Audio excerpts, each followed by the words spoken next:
और चलिए आपको सीधे लिए चलते हैं। प्रधानमंत्री इस समय जो है मैसूरू के दौरे पर हैं और ये कुछ दृश्य मंदिर परिसर में प्रधानमंत्री मौजूद हैं।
सांस्कृतिक युवा केंद्र में इस समय प्रधानमंत्री नरेंद्र मोदी मौजूद हैं और विवेक स्मारक का उन्होंने उद्घाटन किया है। प्रधानमंत्री कर्नाटक के दौरे पर हैं और इस दौरान शिव मंदिर में प्रधानमंत्री ने पूजा अर्चना भी की है। तो ऐतिहासिक निरंजन मठ में स्थापित है ये विवेक स्मारक। प्रधानमंत्री नरेंद्र मोदी कर्नाटक के दौरे पर हैं। आपको बता दें बेहद महत्वपूर्ण प्रधानमंत्री का मिशन दक्षिण इस समय स्वामी विवेकानंद सांस्कृतिक युवा केंद्र का उद्घाटन किया प्रधानमंत्री नरेंद्र मोदी ने और विवेक स्मारक का उद्घाटन किया है प्रधानमंत्री नरेंद्र मोदी ने और शिव मंदिर में पूजा अर्चना भी की है। ये दृश्य आप देख सकते हैं प्रधानमंत्री नरेंद्र मोदी के पूजा अर्चना के। ये शिव मंदिर में पूजा अर्चना करते हुए निरंजन मठ में स्थापित है ये ऐतिहासिक विवेक स्मारक और इस अवसर पर शिव मंदिर में पूजा अर्चना करते हुए प्रधानमंत्री नरेंद्र मोदी कर्नाटक के दौरे पर हैं और बेहद महत्वपूर्ण उनका कर्नाटक के दौरा है। चाहे विकास की लिहाज से देखा जाए या फिर राजनीतिक दृष्टि से बेहद महत्वपूर्ण प्रधानमंत्री नरेंद्र मोदी का कर्नाटक दौरा। कर्नाटक को विशेष सौगातों से इस दौरान जो है नवाजा जाएगा। बेहद महत्वपूर्ण प्रधानमंत्री नरेंद्र मोदी का ये दौरा। आपको बता दें कि प्रधानमंत्री मिशन दक्षिण पर इस समय कर्नाटक में प्रधानमंत्री मौजूद हैं और स्वामी विवेकानंद सांस्कृतिक केंद्र का उन्होंने उद्घाटन भी किया है। विवेक स्मारक का उन्होंने उद्घाटन किया है। इससे पहले प्रधानमंत्री आंध्र प्रदेश के दौरे पर थे और अब प्रधानमंत्री जो है कर्नाटक के दौरे पर हैं। ऐतिहासिक निरंजन मठ में स्थापित है ये विवेक स्मारक जहां पर प्रधानमंत्री नरेंद्र मोदी इस समय मौजूद हैं और विवेक स्मारक में शिव मंदिर जहां पर प्रधानमंत्री नरेंद्र मोदी ने पूजा अर्चना भी की है। हम जानते हैं कि प्रधानमंत्री नरेंद्र मोदी अपनी जड़ों से जुड़े हुए व्यक्ति हैं और जब भी किसी बेहतर काम की अच्छे काम की शुरुआत करते हैं तो पूजा अर्चना के साथ उसकी शुरुआत करते नजर आते हैं। प्रधानमंत्री नरेंद्र मोदी का दक्षिण का ये दौरा बेहद महत्वपूर्ण माना जा रहा है क्योंकि इससे कर्नाटक को बहुत सारी विकास योजनाओं की सौगात मिलते हुए नजर आएगी। कहीं ना कहीं कनेक्टिविटी के लिहाज से देखा जाए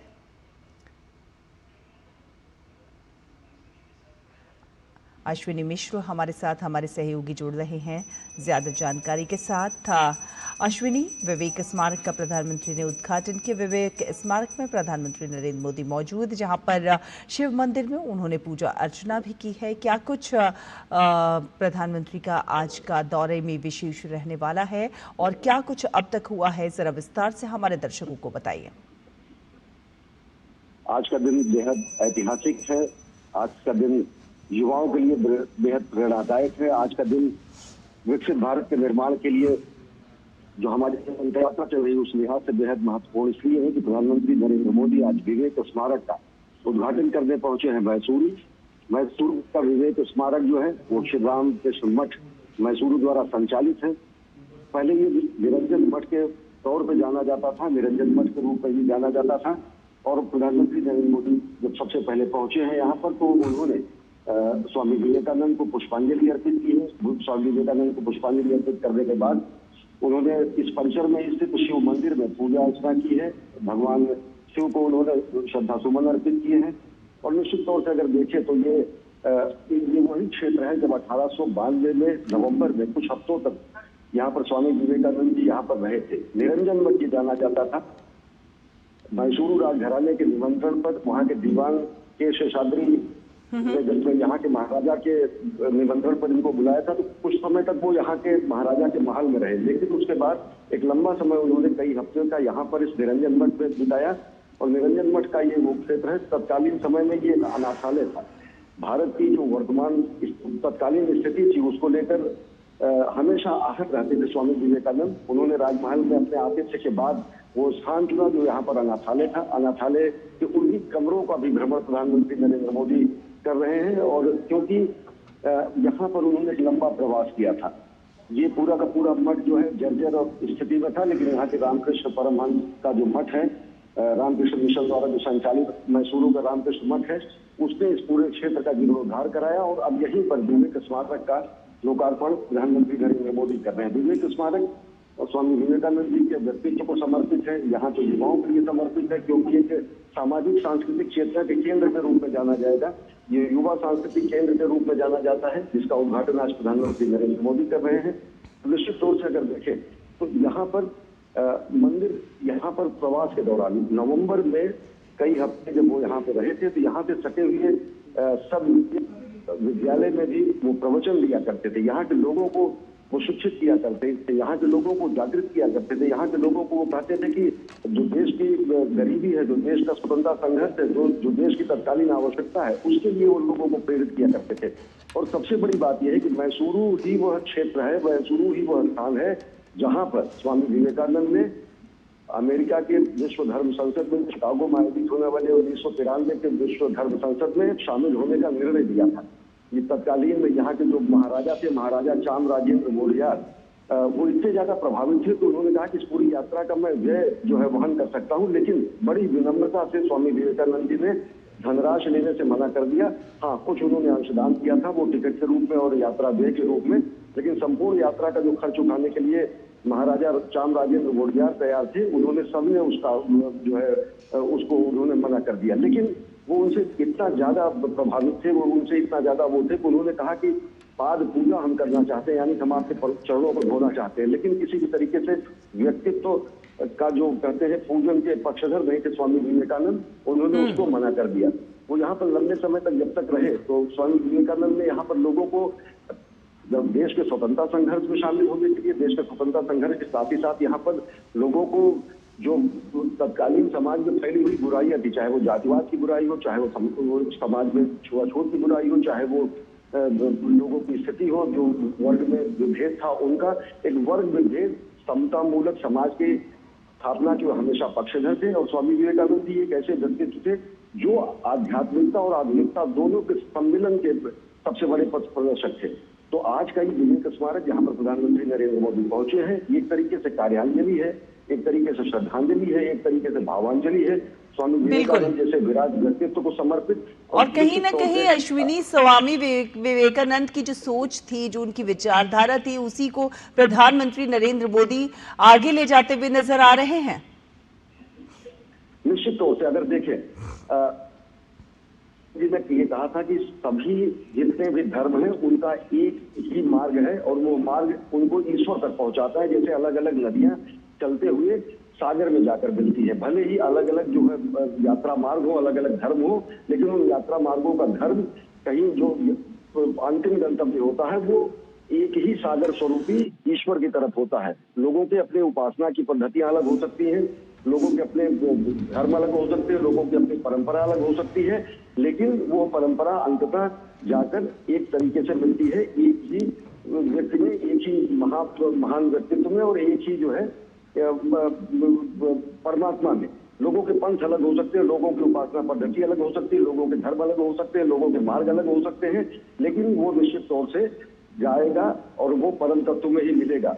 जैसे अगर प्रधानमंत्री नरेंद्र मोदी के अगर कार्यकाल को देखें और उनके कार्यशैली को देखो, जो वो कहते हैं कि one earth one family one future, एक पृथ्वी एक परिवार एक भविष्य, तो निश्चित तौर से ये वही मंत्र है। जब भी ये कहा जाता है कि एक सनातन शाश्वत जो मूल्य है वो कहीं ना कहीं भारत अपने में समाहित करता है। जब प्रधानमंत्री कहते हैं कि one sun one world one grid, तो निश्चित तौर से ये वही भावना है जिसको सामयिक रूप में आज से 2 शताब्दी पहले स्वामी विवेकानंद ने कहा था। स्वामी विवेकानंद ने ही कहा कि एक है ईश्वर, एक है धरती, धर्म सनातन ही सब है। उन्होंने कहा कि आवश्यकता है कि लोग अलग अलग पंथों को भले माने, लोग अलग अलग धर्मों को भले माने, लोग अलग अलग उपासना पद्धतियों को अलग माने, लेकिन उनका जो गंतव्य है वो एक परम तत्व की तरफ है और वो परम तत्व ही परमात्मा है। भले वो अल्लाह के रूप में जाना जाए, वो ईसा मसीह के रूप में माने जाए, वो किसी अन्य धर्म के महापुरुष के रूप में माने जाए या फिर वो महामानव के रूप में माने जाए। तो उन्होंने यही कहा कि अब वो समय आ गया है कि जब समेकित रूप से पूरा विश्व ये समझे कि धर्म और कर्म दोनों अलग नहीं, धर्म और कर्म को आध्यात्म से जोड़कर, आधुनिकता से जोड़कर उन्होंने युवाओं से आह्वान किया था कि नया भारत गढ़ो, और नया भारत गढ़ो का जो उनका आह्वान था, उसी आह्वान को कहीं ना कहीं प्रधानमंत्री नरेंद्र मोदी ने आगे बढ़ाते हुए भारी ओर बढ़ो, विकसित भारत का निर्माण करो। तो प्रधानमंत्री नरेंद्र मोदी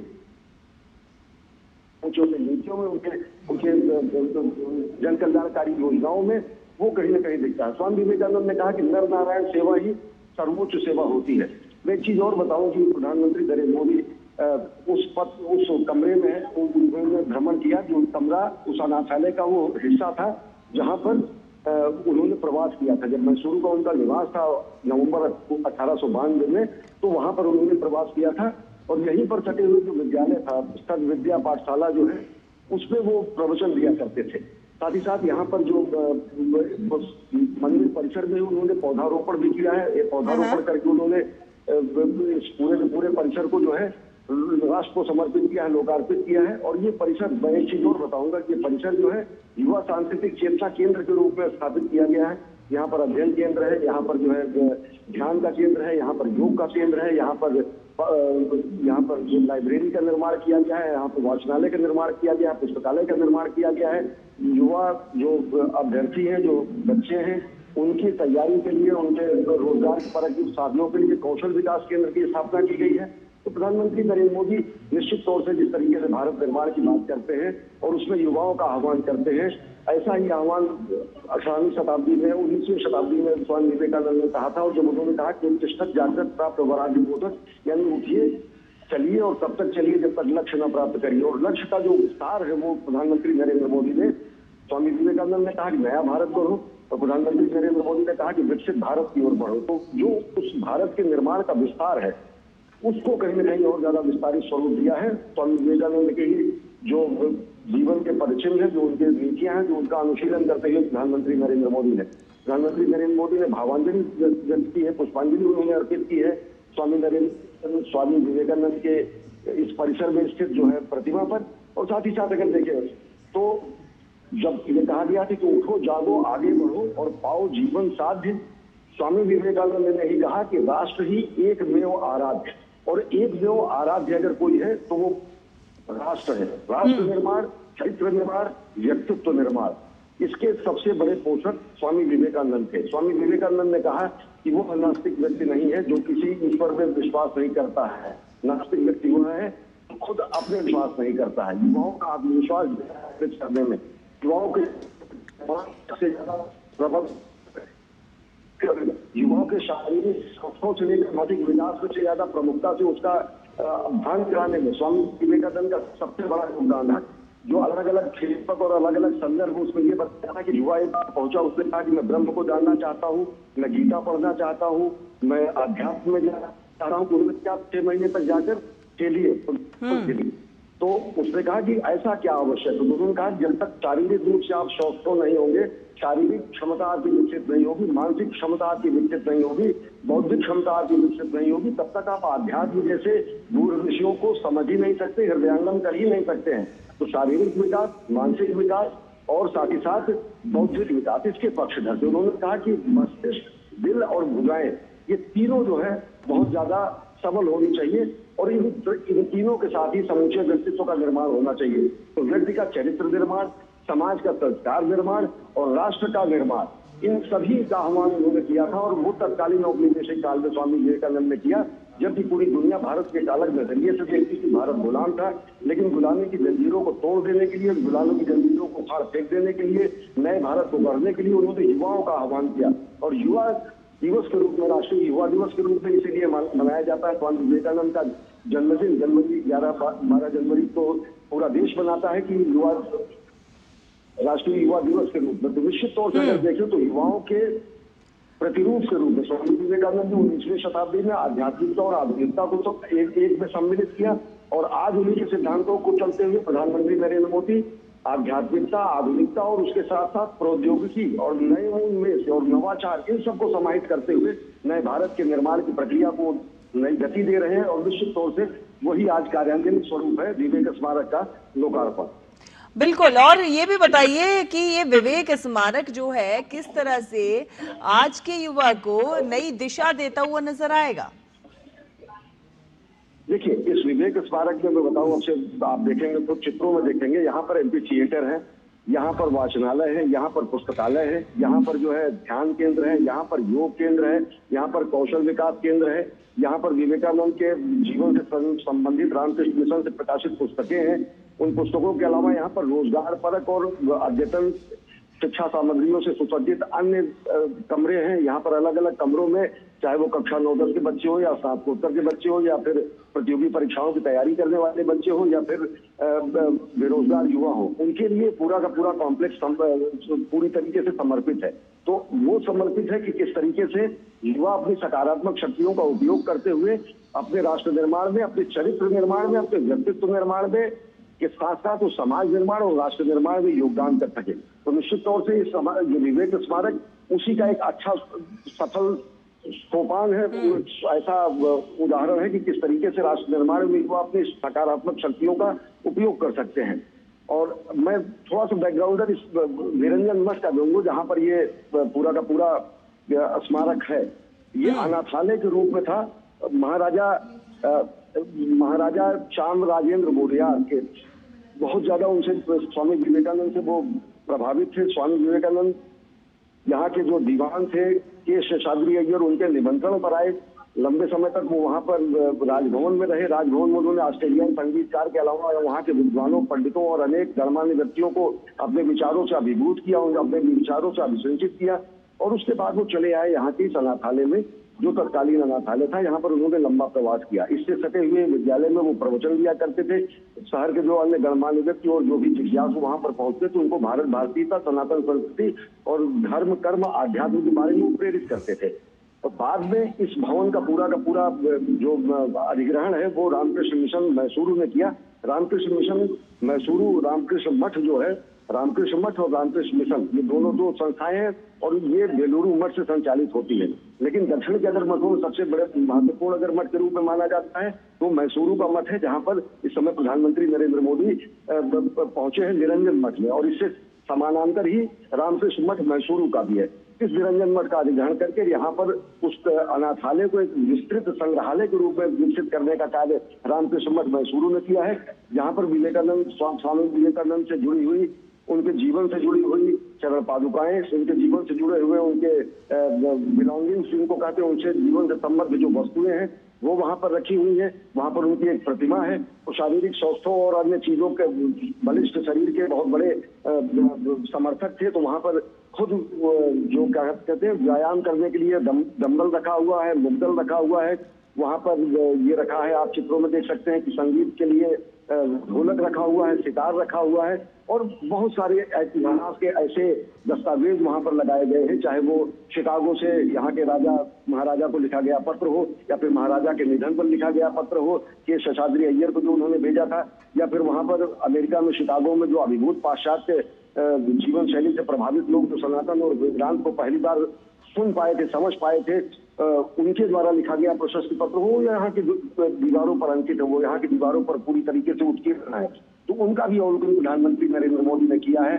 और वो प्रधानमंत्री नरेंद्र मोदी के साथ साथ अगर देखें तो बेलूरू मठ के जो मुख्य वहाँ के बेलूरू मठ के मुख्य परम पूज्य स्वामी गौतमानंद जी महाराज हैं, वो भी है। साथ ही साथ यहाँ जो मैसूरू का जो श्री रामकृष्ण मठ है उसके जो अध्यक्ष है स्वामी मुक्तिदानंद जी हैं। साथ ही साथ यहाँ के जो गवर्नर है, कर्नाटक के गवर्नर थावरचंद गहलोत और मुख्यमंत्री डीके शिव कुमार भी प्रधानमंत्री नरेंद्र मोदी के साथ लगातार इस परिसर में हैं और इस सभी कार्यक्रमों में हिस्सा ले रहे हैं। तो निश्चित तौर से अगर देखें तो वैज्ञानिकता को, नवाचार को, नवोन्मेष को, नई शक्ति और नई ऊर्जा के सम्मिलन के एक केंद्र के रूप में, युवा सांस्कृतिक केंद्र के रूप में ये विवेक स्मारक है और उसी का लोकार्पण प्रधानमंत्री नरेंद्र मोदी कर रहे हैं। और अश्विनी, अब से थोड़ी देर में प्रधानमंत्री नरेंद्र मोदी जनसभा को भी संबोधित करेंगे, क्या कुछ बड़ी बातें रहने वाली हैं प्रधानमंत्री के संबोधन में? देखिए, सबसे ज्यादा अगर प्रधानमंत्री नरेंद्र मोदी के व्यक्तित्व पर किसी ने प्रभाव डाला है तो स्वामी विवेकानंद के दर्शन में, स्वामी विवेकानंद के व्यक्तित्व में, स्वामी विवेकानंद के कृतित्व में और स्वामी विवेकानंद के नया भारत गढ़ो के आह्वान में। 19वीं शताब्दी में उन्होंने युवा शक्ति से कहा कि नया भारत गढ़ो। आज प्रधानमंत्री एक दृढ़ संकल्प के साथ विकसित भारत गढ़ने की प्रक्रिया में समूचे देश का आह्वान करते हैं और समूचे देश के युवाओं को समृद्ध करने का आह्वान करते हैं।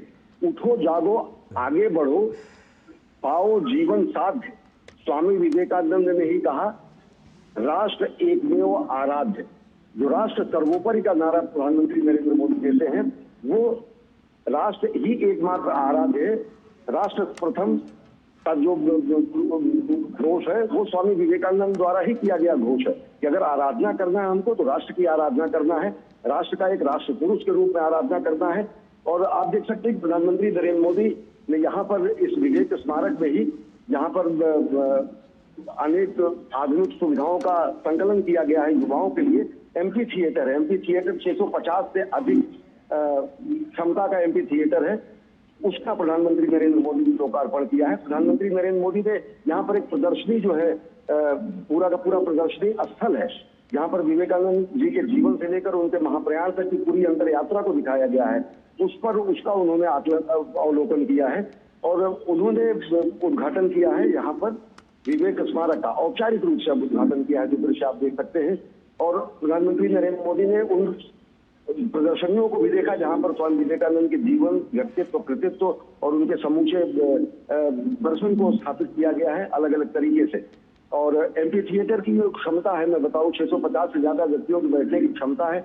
वहां पर एक लघु वृत्तचित्र डॉक्यूमेंट्री भी दिखाई गई जिसमें स्वामी विवेकानंद के जीवन दर्शन पर, प्रधानमंत्री के जीवन पर स्वामी विवेकानंद के जीवन दर्शन का कितना प्रभाव पड़ा है, प्रधानमंत्री के अनेक उद्धरणों को वहां पर बताया गया है कि किस तरीके से अनेकानेक प्रसंगों में उन्होंने स्वामी विवेकानंद का जिक्र करते हुए राष्ट्र के युवा चेतना को, राष्ट्र की युवा शक्ति को एकात्मता स्वरूप देते हुए राष्ट्र निर्माण में संलिप्त हो जाने के लिए उन्होंने आह्वान किया। उन्होंने अपने उद्गार भी व्यक्त किए हैं। विजिटर बुक में यहाँ पर जो प्रदर्शनी स्थल पर स्थित आगंतुक पुस्तिका है वहां पर उन्होंने अपने विचार व्यक्त किए हैं और औपचारिक रूप से उन्होंने लोकार्पण किया है इस विवेक स्मारक का। विवेक स्मारक जो कि कार्यांजलि है, शब्दांजलि है, भावांजलि है, श्रद्धांजलि है और साथ ही साथ नए भारत के नए युवाओं को प्रेरणा का स्रोत है, क्योंकि यहाँ पहुंचकर वो देख सकते हैं कि किस तरीके से स्वामी विवेकानंद जैसे मनीषी ने ये कहा कि उत्तिष्ठत जागृत प्राप्त वरान्य बोधक, यानी उठो जागो और लक्ष्य को हासिल करो और तब तक रुको नहीं। और अगर एक में अगर कोई आराध्य है तो राष्ट्र आराध्य है। अगर एक में कोई सेवा करने की व्यक्ति है तो नर सेवा और नारायण सेवा में न भेद करने वाली बात है। स्वामी विवेकानंद जी ने कहा कि दरिद्र नारायण सेवा में है। उन्होंने कहा कि सबसे ज्यादा अगर ईश्वर का साक्षात स्वरूप किसी को देखना है तो वो वंचित, शोषित, दरिद्र, पीड़ित व्यक्ति के रूप में दिखे। उन्होंने कहा कि नर और नारायण में कोई भेद नहीं है। ये वही दर्शन है जो वेदांत का दर्शन है, जिसका उद्घोष उन्होंने शिकागो में किया और पूरी दुनिया चकित रह गई भारत के वेदांत दर्शन को जानते हुए, जिसमें ये कहा गया है कि एको अहम द्वितीयो नास्ति, जिसमें एक हम है दूसरा कोई नहीं है, जिसमें ये कहा जाता है कि तत्त्वम असि, यानी कि वह आप है, यानी कि परमात्मा में और व्यक्ति में कोई भेद नहीं है, जिसमें ये कहा गया कि अयम आत्मा ब्रह्म, जिसमें ये कहा जाता है कि हम ही ब्रह्म है। तो उन्होंने कहा कि नारायण का जो स्वरूप देखना है वो साक्षात नर के रूप में आप देखिए और अपनी शक्तियों को ज्यादा से ज्यादा अपना शक्ति संचयन करते हुए अगर आपको सेवा करनी है, राष्ट्र सेवा करनी है, व्यक्तित्व सेवा करनी है, समाज सेवा करनी है, तो समाज के सबसे अंतिम पायदान पर खड़े हुए व्यक्ति की दरिद्र नारायण की सेवा अश्विनी यही वो सोच है, स्वरूप का अभिबोधन दिया, संबोधन दिया। हाँ। तो स्वामी विवेकानंद जी ने कहा कि दरिद्र में नारायण का स्वरूप देखे और वही दरिद्र नारायण सेवा में, उसी नर नारायण सेवा में, उसी नए भारत के निर्माण में और उसी नए भारत के निर्माण से नवाचार और प्रौद्योगिकी का इस्तेमाल करते हुए विकसित भारत के निर्माण में प्राणपण से जुटे हैं प्रधानमंत्री नरेंद्र मोदी और कार्यांजलि स्वरूप उन्होंने राष्ट्र को समर्पित किया है विवेक स्मारक।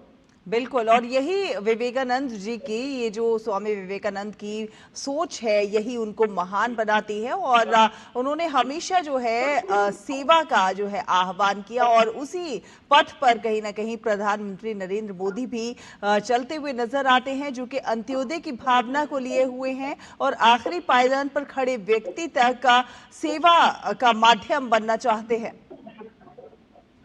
निश्चित तौर से अगर अंत्योदय प्रधानमंत्री नरेंद्र मोदी ने ध्यान भी लगाया, कुछ देर तक बैठकर उन्होंने स्वामी विवेकानंद के सम्मुख वो श्रद्धावनत रहे और वो बैठे रहे।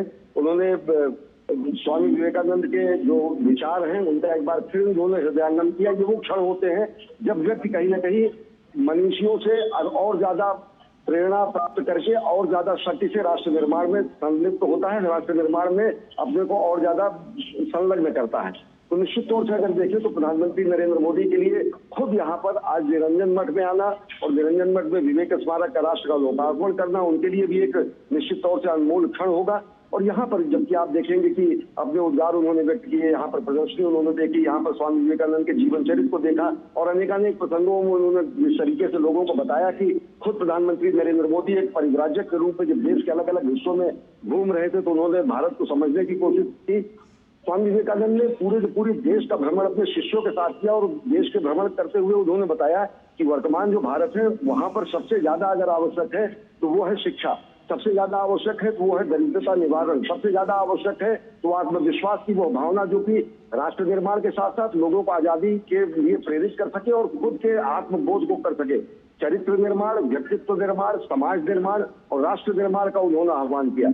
और यहाँ के एमपी थिएटर में भी इस पूरे के पूरे अंतर यात्रा को दिखाया गया कि कैसे मैसूरू का ये जो 1925 में रामकृष्ण मठ मैसूरू की स्थापना 1925 हुई और इस पूरे एक शताब्दी की जो अंतर यात्रा रही उसको भी यहाँ पर दिखाया गया, उसका भी अवलोकन प्रधानमंत्री नरेंद्र मोदी ने किया। Arise awake and stop not till the goal is reached, इसी को स्वामी विवेकानंद ने इस महावाक्य का उद्घोष उन्होंने अनेक बार में युवाओं को आंदोलित करने के लिए उन्होंने कहा कि उत्तिष्ठत जागृत प्राप्त वरान निबोधक। और अगर देखिए विवेकानंद जी को अगर समझने की व्यक्ति कोई कोशिश करे तो उन्होंने कहा कि धर्म और कर्म अलग नहीं है, धर्म को मानो, धर्म को पूजो, पर अंधे तुम नहीं बनो, दानवता से बिना डरे सब मानवता के लिए बढ़ो, एक लक्ष्य साधो जीवन में, दिन प्रतिदिन फिर बढ़े चलो, कटुता का हो सर्वनाश तब, नौ पथ ऐसा गढ़े चलो। उन्होंने कहा कि नया पथ गढ़िए, दिन प्रतिदिन लक्ष्य निर्धारित करिए, एक लक्ष्य जीवन का साधिए और उसके लिए प्राणपण से जुट जाइए और धर्म को मानिए, कर्म को मानिए, कर्मशील रहिए, लेकिन धर्मभीर मत बनिए, धर्म से अंधे मत होइए, क्योंकि धर्म प्रशस्त पंथ है, वो किसी व्यक्ति की दृष्टि को विपथित नहीं करता है, किसी व्यक्ति को सद्मार्ग से विचलित नहीं करता है। तो उन्होंने कहा कि धर्मभीर नहीं बनना है, कर्मपरायण बनना है। गीता के अनेक उद्धरणों का उल्लेख करते हुए स्वामी विवेकानंद जी ने कहा कर्मण्येवाधिकारस्ते मां प्रदेश कदाचन। उन्होंने अनेक चीजों को, अनेक प्रसंगों में उन्होंने कहा कि किस तरीके से अर्जुन को युद्ध में सन्निहित करने के लिए भगवान श्री कृष्ण ने युद्ध क्षेत्र में गीता के उद्घोष में उन्होंने कहा कि मां मनुष्य पर युद्धस्य, यानी युद्ध के लिए तत्पर रहो, लेकिन वह युद्ध जो शांति की स्थापना के लिए हो, वह युद्ध जो धर्म की स्थापना के लिए हो, वह युद्ध जो है जो न्याय की स्थापना के लिए हो। और उन्हीं को हमारे शास्त्रों में अलग अलग तरीके से कहा गया है कि न्यायार्थ अपने बंधु को भी दंड देना धर्म है।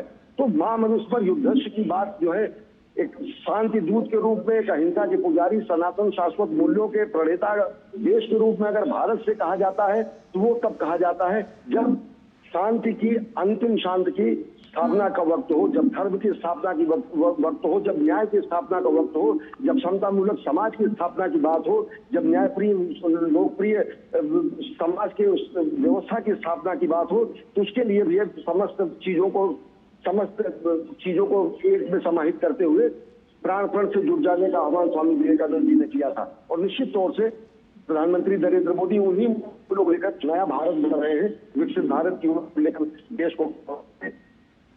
बिल्कुल, विकसित भारत की ओर देश को ले जाने के प्रयास लगातार प्रधानमंत्री नरेंद्र मोदी कर रहे हैं और अपनी संस्कृति, अपनी विरासत, अपनी परंपरा, उसको साथ लेकर आधुनिकता का ये संगम जो है देखने को मिल रहा है। प्रधानमंत्री नरेंद्र मोदी की कोशिश जो है वो यही है कि विकास हो, लेकिन विरासत, हमारी संस्कृति, हमारी परंपराएं लगातार हमारे साथ चलती रहें। और इसी अश्विनी, इसी राह पर चलते प्रधानमंत्री नरेंद्र मोदी लगातार दिखाई दे रहे हैं कि हम विकास और विरासत दोनों का संगम बीते इन वर्षों में देख पा रहे हैं।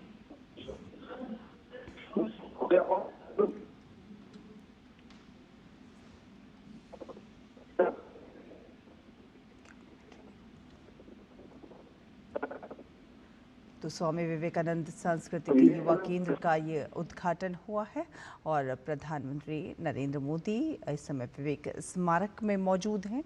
और आपने देखा कि प्रधानमंत्री, आपको बता दें कि ऐतिहासिक निरंजन मठ में स्थापित है ये विवेक स्मारक और प्रधानमंत्री नरेंद्र मोदी विवेक स्मारक में मौजूद हैं। इस अवसर पर प्रधानमंत्री नरेंद्र मोदी ने स्वामी विवेकानंद को श्रद्धासुमन भी अर्पित किए और रामकृष्ण परमहंस और माता शारदा देवी को भी उन्होंने नमन किया। इस मौके पर आगंतुक पुस्तिका में उन्होंने हस्ताक्षर भी किए, अपने शब्द अंकित किए और स्वामी विवेकानंद सांस्कृतिक युवा केंद्र जो है वो युवाओं को शिक्षा की ओर जोड़ने में, अपनी संस्कृति और विरासत से जोड़ने में महत्वपूर्ण भूमिका निभाता हुआ नजर आएगा।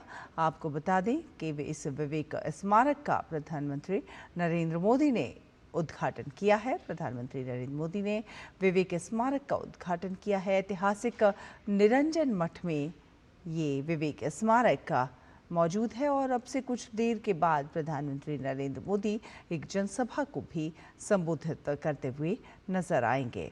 तो प्रधानमंत्री नरेंद्र मोदी कर्नाटक के दौरे पर हैं। बेहद महत्वपूर्ण प्रधानमंत्री नरेंद्र मोदी का ये कर्नाटक दौरा। इस समय प्रधानमंत्री नरेंद्र मोदी मैसूरू में विवेक स्मारक में मौजूद हैं।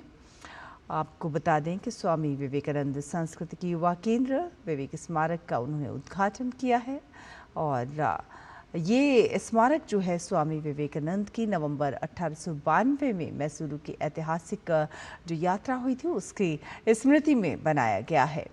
ऐतिहासिक निरंजन मठ में स्थापित ये विवेक स्मारक 81,000 वर्ग फुट से अधिक क्षेत्र में विकसित है, फैला हुआ है और इस स्मारक में एक प्रमुख भवन है और एक संलग्न खंड भी शामिल है। इसमें एक 4D अनुभव केंद्र है, एक प्रदर्शनी हॉल और लगभग 700 लोगों के बैठने की क्षमता वाला एक एम्फी थिएटर भी है।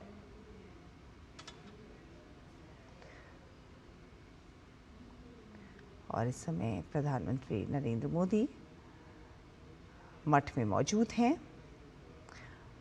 आपको बता दें रामकृष्ण परमहंस मठ में, ऐतिहासिक निरंजन मठ में प्रधानमंत्री नरेंद्र मोदी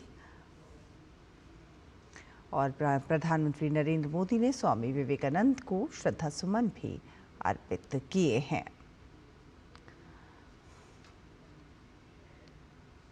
रामकृष्ण परमहंस और माता शारदा देवी को उन्होंने नमन भी किया।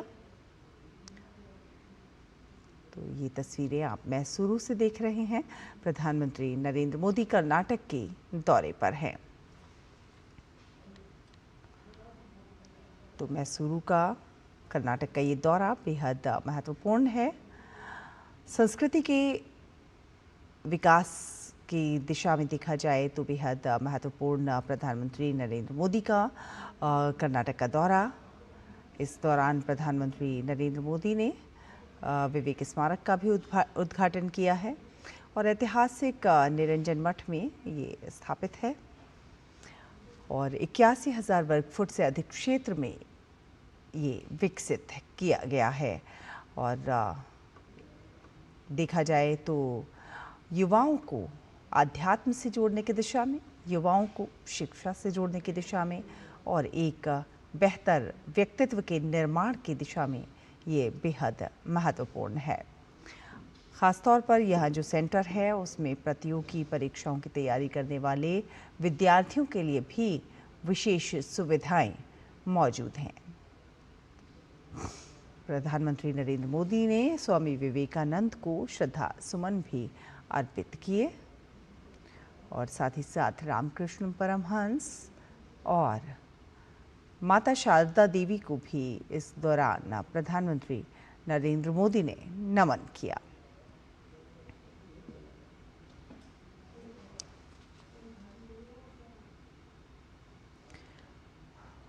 कर्नाटक के दौरे पर प्रधानमंत्री नरेंद्र मोदी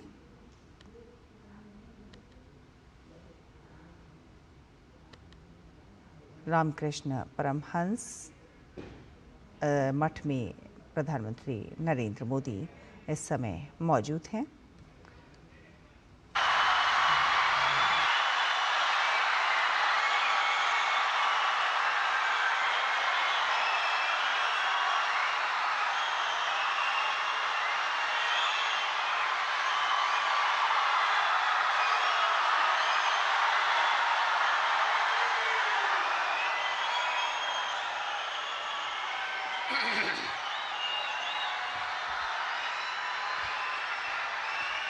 ಶಾಂತರಾಗಿ ಶಾಂತರಾಗಿ ದಯವಿಟ್ಟು ಆಸನರಾಗಿ ಕೂತ್ಕೊಳ್ಳಿ ಕೂತ್ಕೊಳ್ಳಿ ಪ್ಲೀಸ್ ಬಿ ಸೀಟೆಡ್.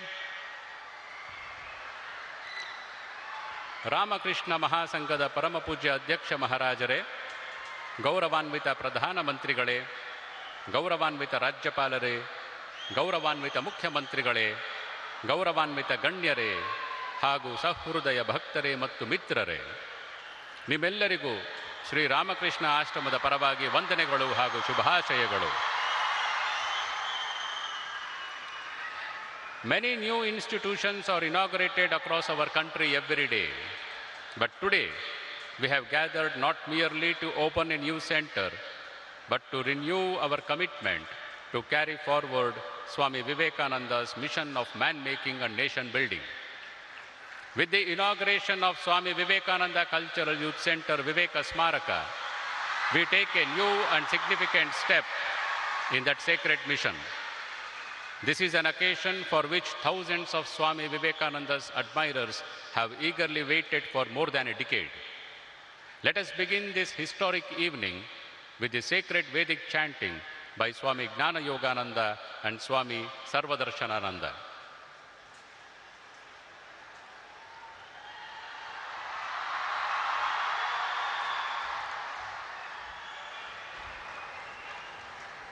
ओम श्री गुरुभ्यो नमः। हरिः ओम। भद्रं कर्णेभिः शृणुयाम देवाः, भद्रं पश्येमाक्षभिर्यजत्राः, स्थिरैरङ्गैस्तुष्टुवागुंसस्तनूभिः, व्यशेम देवहितं यदायुः। स्वस्ति न इन्द्रो वृद्धश्रवाः, स्वस्ति नः पूषा विश्ववेदाः, स्वस्ति नस्तार्क्ष्यो अरिष्टनेमिः स्वस्ति नो बृहस्पतिर्दधातु ॐ शान्ति शान्ति शान्तिः हरिः ॐ तच्छयोरावृणीमहे गातुं यज्ञाय गातुं यज्ञपतये दैवी स्वस्तिरस्तु नः स्वस्तिर्मानुषेभ्यः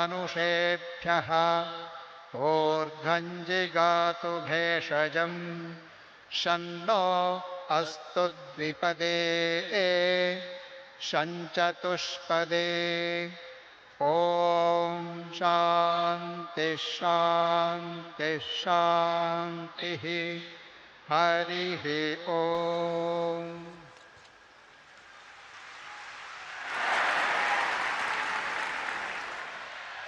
Atiti Devo Bhava proclaim our scriptures.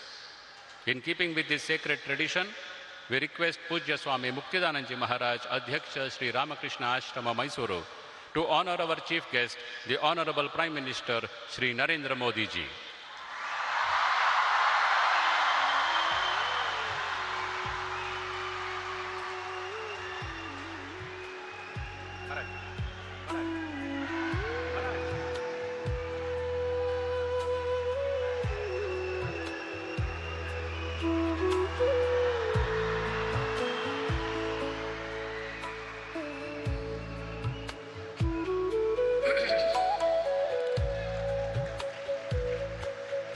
One of the gifts is a Murti of Swami Vivekananda, sculpted by our own Sri Arun Yogi Raj, the renowned sculptor who has sculpted Sri Ramalalla Murti of Ayodhya. Sri Arun Yogi Raj too is present here with us.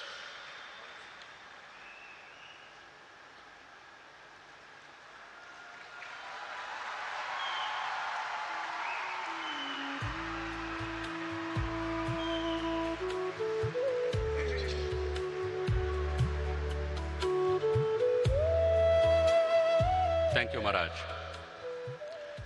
We know that Bhagirath, by his immense tapasya, brought Mother Ganga down to earth for the welfare of humanity.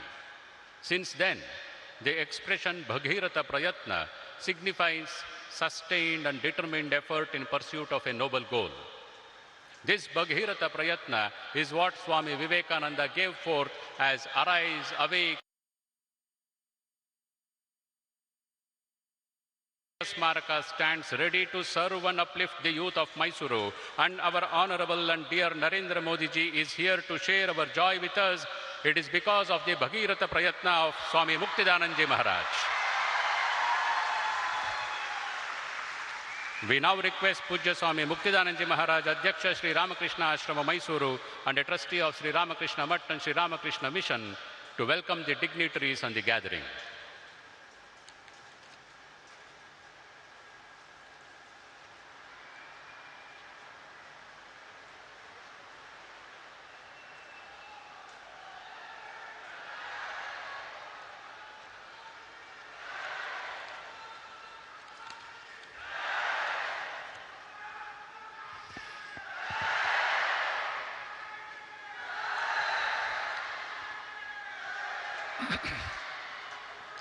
Hari ओम सर्वे जनाः सुखिनः भवन्तु श्री रामकृष्ण शरणम.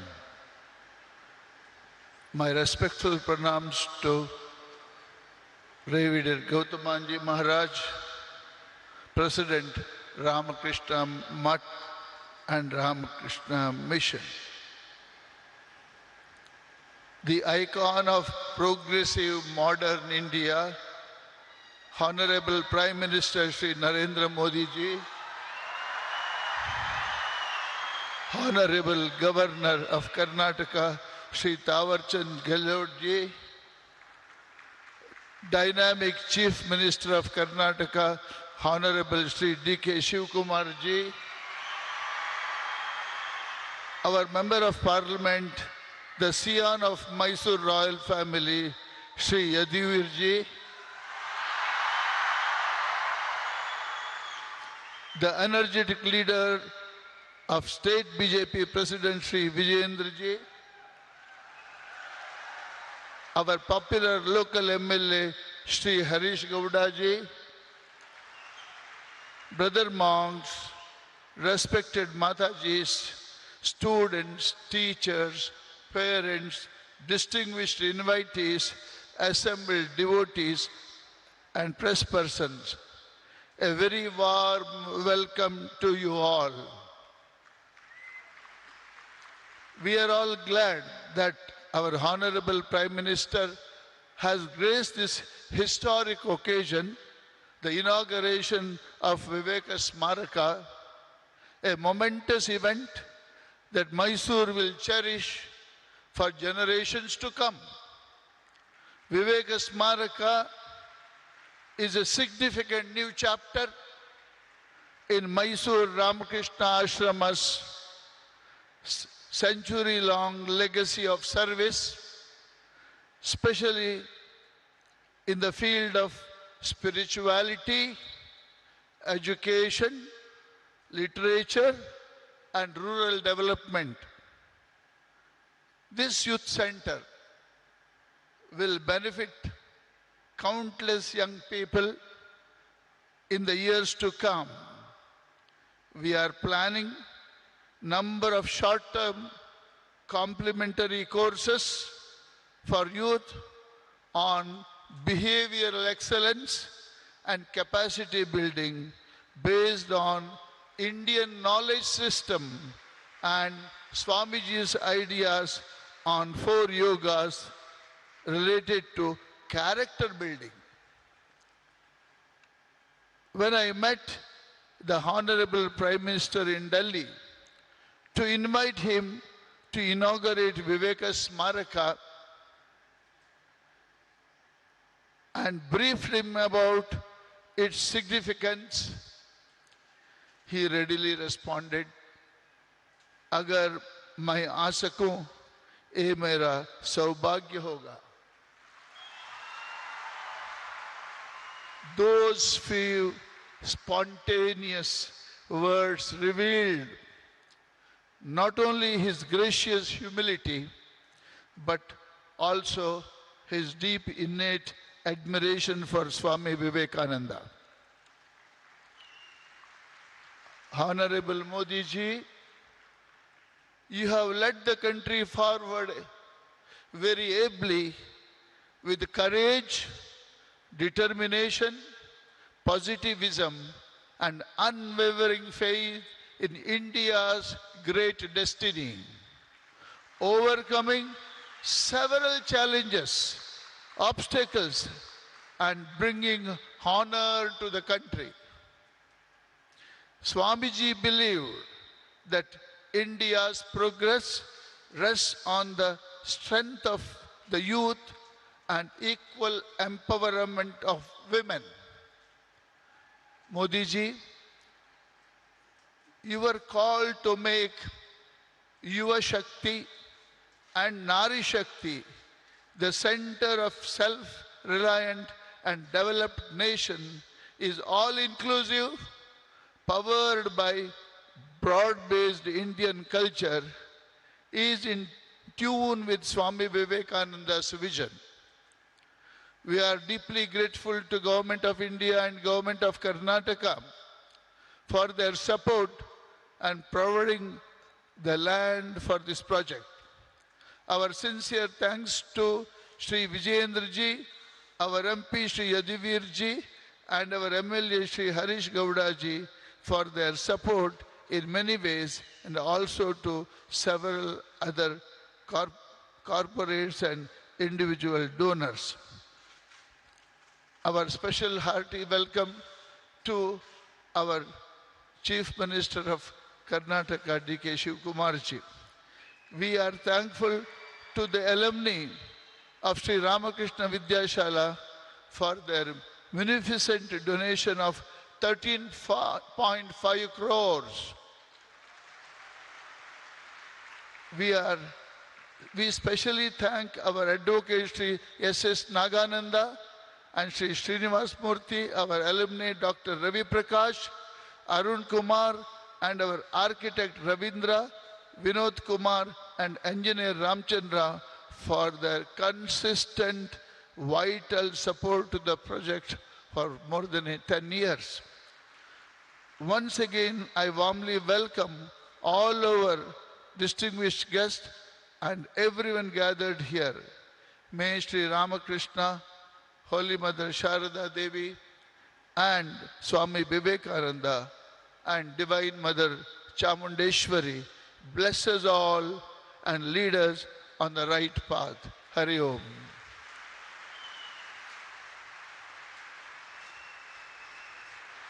Thank you, Revered Maharaj. Institutions acquire greatness not merely through the passage of time, but through lives transformed and service quietly rendered. From its modest beginnings to a century of spiritual, cultural, educational, and humanitarian service, Sri Ramakrishna Ashrama has become an integral part of Mysoru's cultural and spiritual life. We shall now watch a brief documentary tracing the 100-year journey of Sri Ramakrishna Ashrama, Mysuru.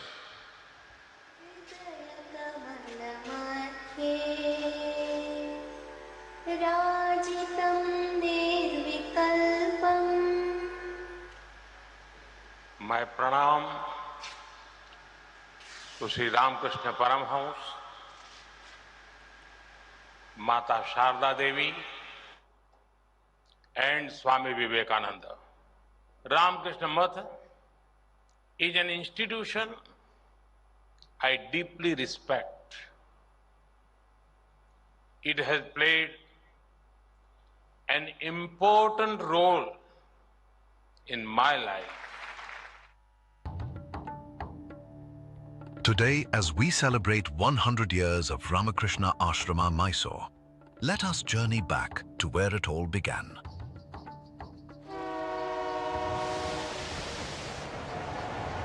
Seeking to experience the soul of India, Swami Vivekananda walked the land as a parivrajaka, a wandering monk, until destiny brought him to Bangalore. Recognizing his spiritual brilliance, Diwan K. Sheshadri Iyer invited him to Mysore.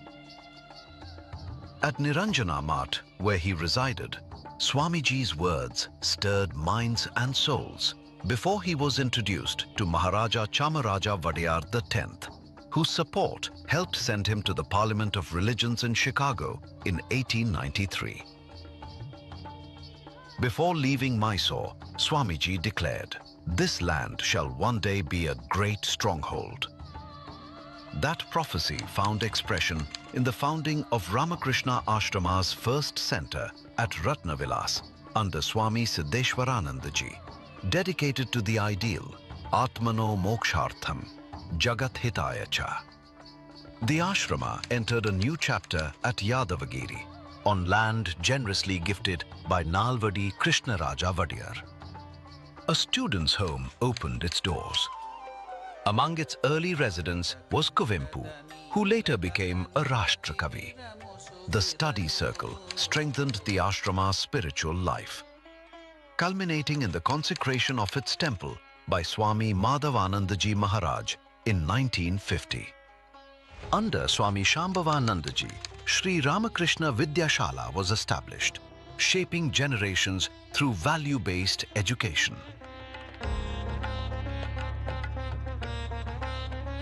The Ramakrishna Institute of Moral and Spiritual Education extended that mission, enriching teachers, students, and seekers alike.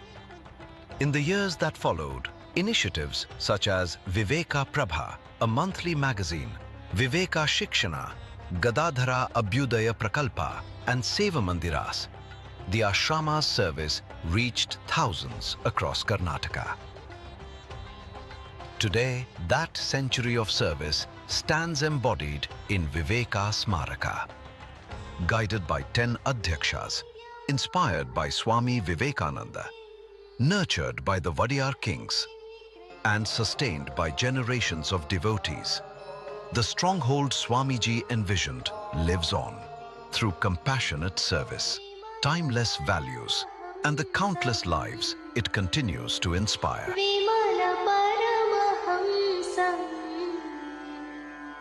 रामकृष्णं भजामः।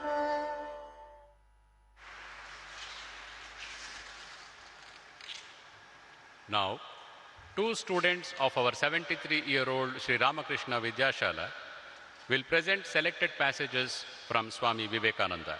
Upen Prasanna Kumar Shetty in Hindi and Rishi Bhargav Shroff in English.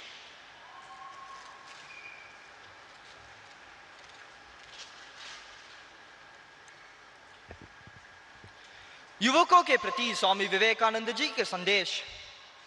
हे भाइयों, हम सभी लोगों को इस समय कठिन परिश्रम करना होगा। अब सोने का समय नहीं है।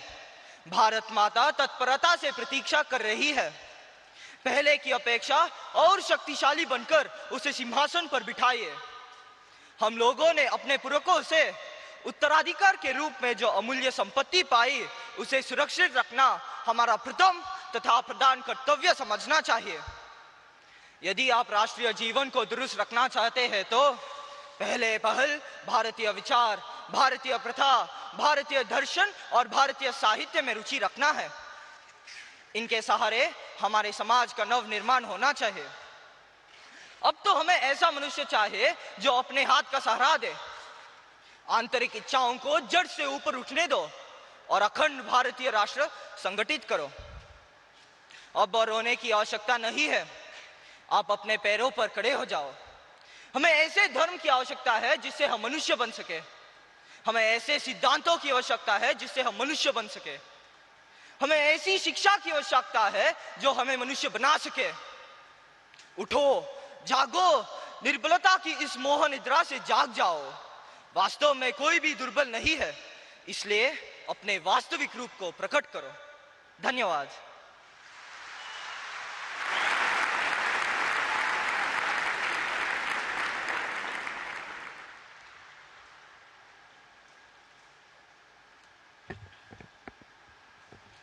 Swami Vivekananda on the importance of character building. My dear young friends, the road to the good is the roughest and steepest in the universe. It is a wonder that so many succeed, no wonder that so many fall. Character has to be established through 1,000 stumbles. If you really want to judge the character of a man, look not at his great performances. Every fool may become a hero at one time or another. Watch a man do his most common actions. Those are indeed the things which will tell you the real character of a great man. Great occasions rouse even the lowest of human beings to some kind of greatness. But he alone is a really great man whose character is great always, the same wherever he be. Men, these are wanted. Everything else will be ready, but strong, vigorous, believing young men, sincere to the backbone, are wanted. 100 such and the world becomes revolutionized. Who will give the world light? Sacrifice in the past has been the law. It will be, alas, for ages to come. The earth's bravest and best will have to sacrifice themselves for the good of many and for the welfare of all. Buddhas by the 100 are necessary with eternal love and pity. Love never fails, my brother. Today, tomorrow, or ages after, truth will conquer. Love shall win the victory. Do you love your fellow men? If so, you are irresistible. It is character that pays everywhere. Your country requires heroes.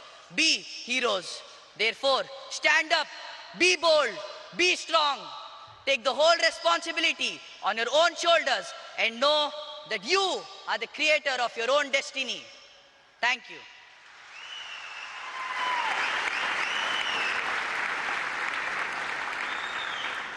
ಕರ್ನಾಟಕದ ಸರ್ವತೋಮುಖ ಅಭಿವೃದ್ಧಿಯ ಹೊಣೆಗಾರಿಕೆಯನ್ನು ಹೊತ್ತು ಮುನ್ನಡೆಯುತ್ತಿರುವ ಮಾನ್ಯ ಮುಖ್ಯಮಂತ್ರಿಗಳಾದ ಶ್ರೀ ಡಿ.ಕೆ. ಶಿವಕುಮಾರ್ ಅವರು ಸಭೆಯನ್ನುದ್ದೇಶಿಸಿ ಮಾತನಾಡಬೇಕೆಂದು ವಿನಂತಿಸಿಕೊಳ್ಳುತ್ತೇವೆ.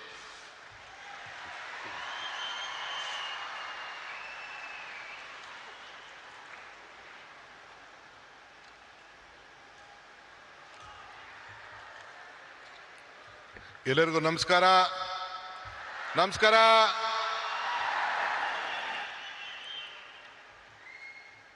Honorable Prime Minister, the leader of this country, Shri Narendra Modi ji,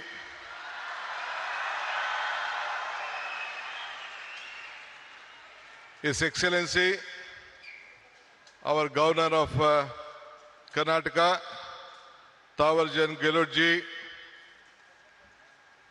His Holiness Ramakrishna Maಠದ Belur ಕೇಂದ್ರದ ಅಧ್ಯಕ್ಷರಾದಂಥ ಪರಮ ಪೂಜ್ಯ ಶ್ರೀ ಶ್ರೀ ಸ್ವಾಮಿ ಗೌತಾನಂದ ಮಹಾರಾಜ್, ನಿಮ್ಮೆಲ್ಲರಿಗೂ ನಮಸ್ಕಾರಗಳು. ರಾಮಕೃಷ್ಣ ಮಠದ ಟ್ರಸ್ಟಿ ಪೂಜ್ಯ ಶ್ರೀ ಸೂರ್ಯ ಮುಕ್ತಾನಂದ ಮಹಾರಾಜ್ಗೂ ಕೂಡ ನನ್ನ ನಮಸ್ಕಾರಗಳು. ನಮ್ಮ ಈ ಭಾಗದ ಸಂಸತ್ ಸದಸ್ಯರು, ನನ್ನ ಮಿತ್ರರಾದಂಥ ಯದುವೀ ಕೃಷ್ಣದತ್ತ ಜಾಮರಾಜ ಒಡೆಯರವರೇ, ಮತ್ತೊಬ್ಬ ಶಾಸಕ ಮಿತ್ರರು, ಬಿಜೆಪಿಯ ಪಕ್ಷದ ಅಧ್ಯಕ್ಷರಾದಂಥ ಮಿತ್ರ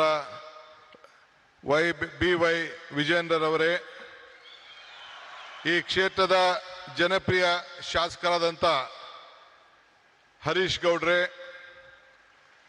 ಮತ್ತು ಮುಖ್ಯವಾಗಿ ಈ ಒಂದು ಪವಿತ್ರವಾದಂಥ ಕಾರ್ಯಕ್ರಮದಲ್ಲಿ ಸಾವಿರಾರು ಸಂಖ್ಯೆಯಲ್ಲಿ ರಾಮಕೃಷ್ಣ ಪರಮಹಂಸರು, ವಿವೇಕಾನಂದರವರು ಮತ್ತು ತಾಯಿ ಅವರೆಲ್ಲ ಅನುಯಾಯಿಗಳಾಗಿ ಒಂದು ಭಕ್ತಿಪೂರ್ವವಾಗಿ ಸೇರಿದಂಥ ಎಲ್ಲ ನನ್ನ ಬಂಧು ಭಗಿನಿಯರೇ, ಇದೊಂದು ದೊಡ್ಡ ಐತಿಹಾಸಿಕವಾದಂಥ ಕಾರ್ಯಕ್ರಮ. ಯುವ ಶಕ್ತಿ, ಯುವ ಆಲೋಚನೆ, ಯುವ ಚಿಂತನೆ, ಇದೇ ವಿವೇಕಾನಂದರ ಚಿಂತನೆ. ನಾನು ಕೂಡ ನನ್ನ ಬದುಕಿನಲ್ಲಿ ಇದನ್ನು ಅಳವಡಿಸ್ಕೊಳ್ಬೇಕು ಅಂಥೇಳಿ ಬಹಳ ಚಿಕ್ಕ ವಯಸ್ಸಿನಲ್ಲಿ ಪ್ರಯತ್ನವನ್ನು ನಾನು ಮಾಡ್ತಾ ಇದ್ದೇನೆ. ಈ ಹೊಸ ಚಿಂತನೆ ಒಂದು ಬದಲಾವಣೆಯ ಒಂದು ಆರಂಭ.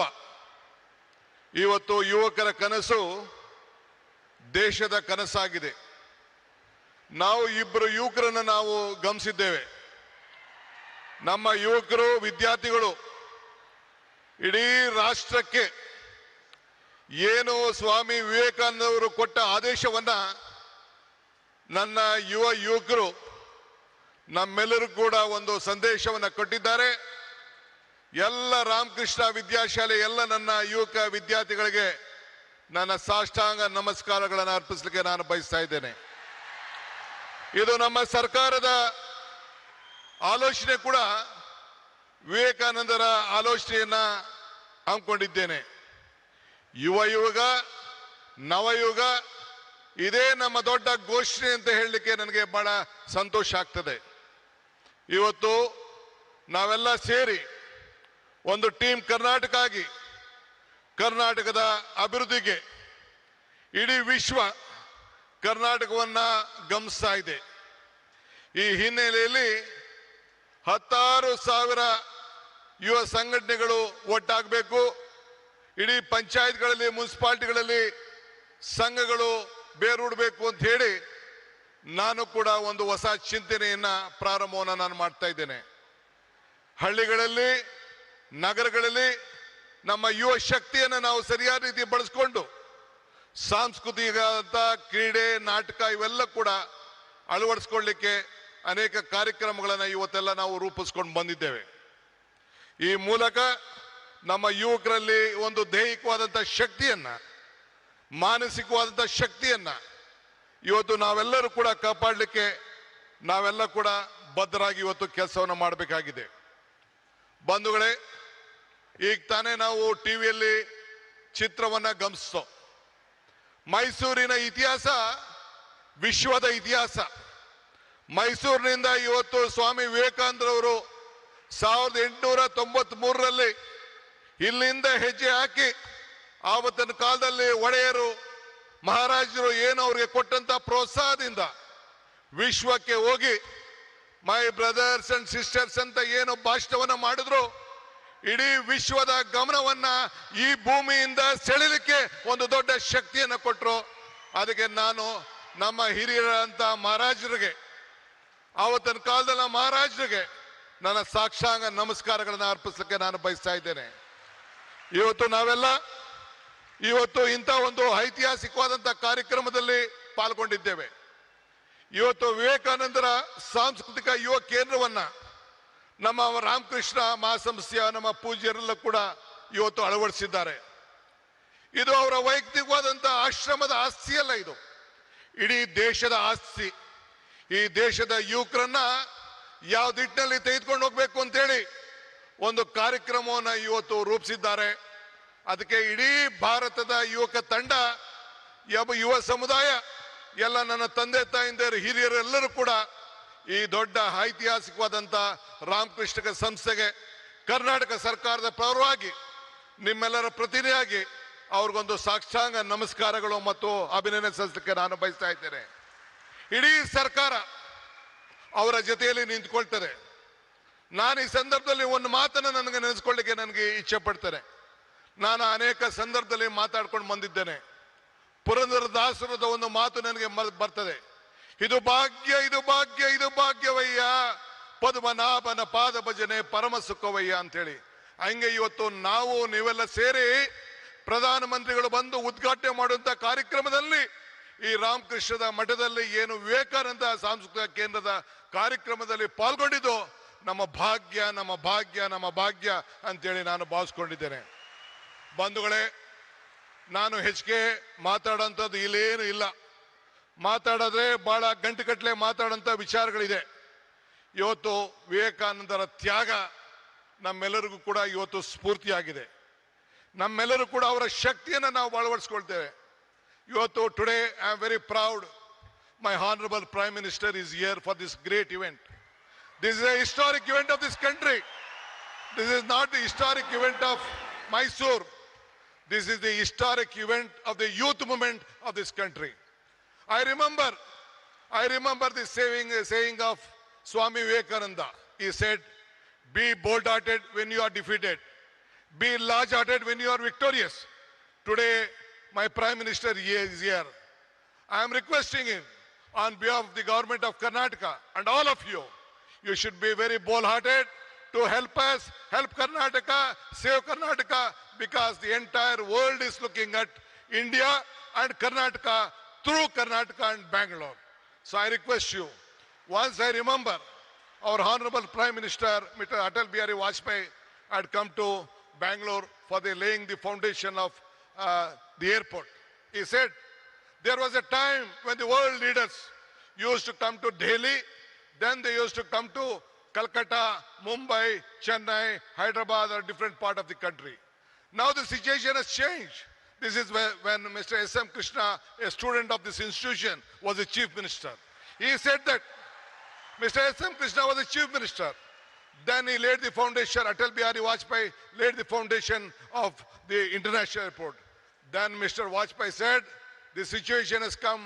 The world leaders are first coming to Karnataka and Bangalore, then they are coming to Delhi. This is the strength of this great people. Our people are the country. Sir, Prime Minister, sir, you see the weather, you see the culture. This is the strength of this great state. The entire state stands with you. We want to work together. We want to work with the federal state. I appeal to you. Let us all work together.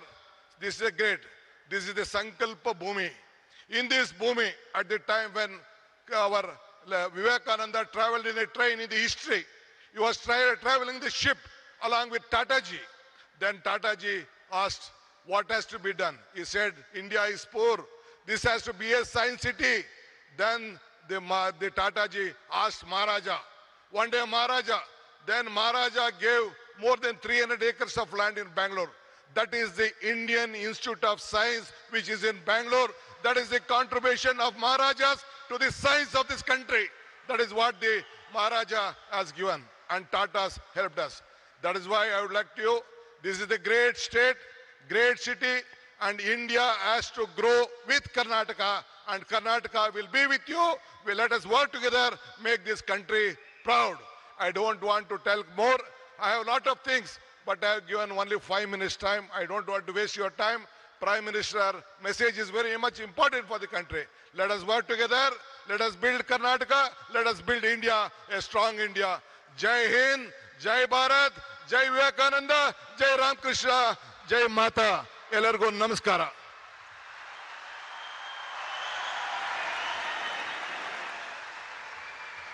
ಮಾನ್ಯ ಮುಖ್ಯಮಂತ್ರಿಗಳಿಗೆ ನಮ್ಮ ಹೃತ್ಪೂರ್ವಕ ಧನ್ಯವಾದಗಳು.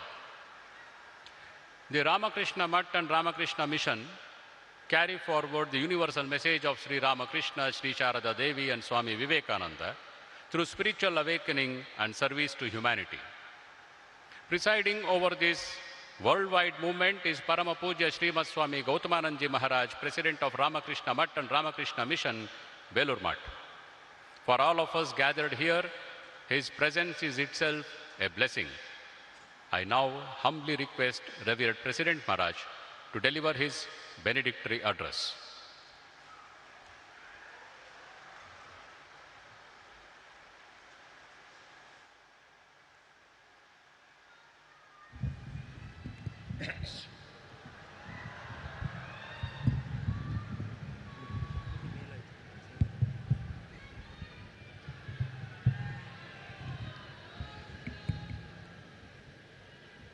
ओम स्थापकाय च धर्मस्य सर्वधर्मस्वरूपिणे अवतार वरिष्ठाय रामकृष्णाय ते नमः.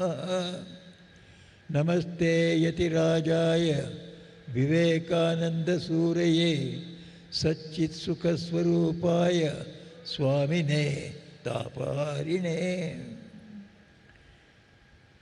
Honorable Prime Minister Sri Narendra Modi Ji, Swami Muktidanand Ji Maharaj, Honorable Governor of Karnataka Sri Tawarchand Gehlot Ji, Honorable Chief Minister Sri D.K. Shivakumar Ji, and other distinguished dignitaries on the dais, dear monks, invited guests, and the youth of Mysuru.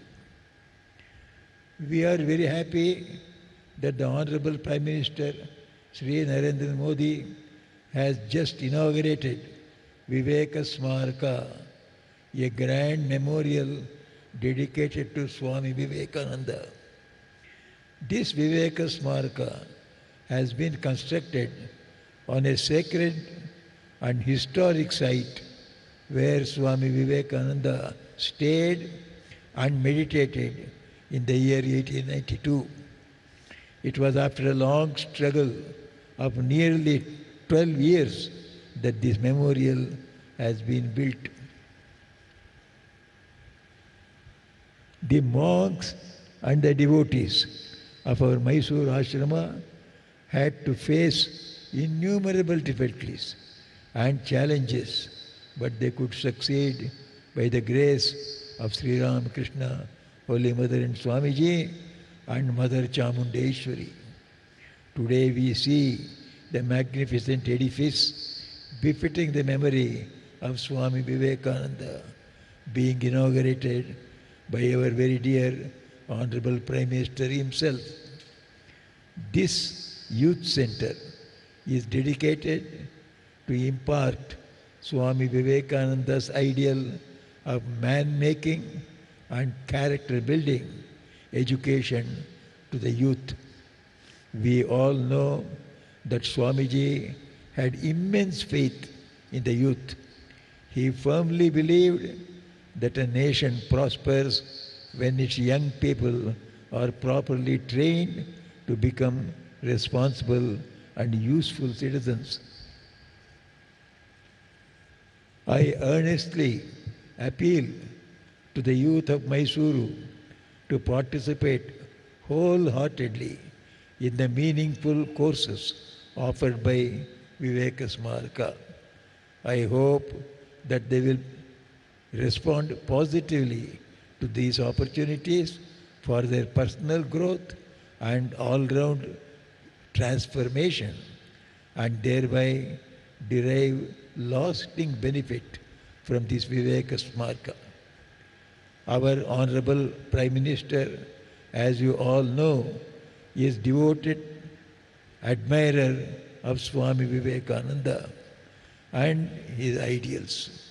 His dedication to the service of our country has inspired countless young people across India. It is therefore most fitting that such a person has inaugurated the Youth Center, Viveka Smaraka. You, the youth of Karnataka, are indeed fortunate to have such a unique institution in your Mysuru city. May it inspire generations of young men and women to lead lives of character, strength and selfless service. May Sri Ramakrishna, Holy Mother Sharda Devi and Swami Vivekananda ever bless you all is my prayer to them. Thank you. Om Shanti Shanti. Hari Om. That's it. Thank you, Revered Maharaj. Please accept our Sashtang Pranams. We now humbly request our Honorable Prime Minister Shri Narendra Modi ji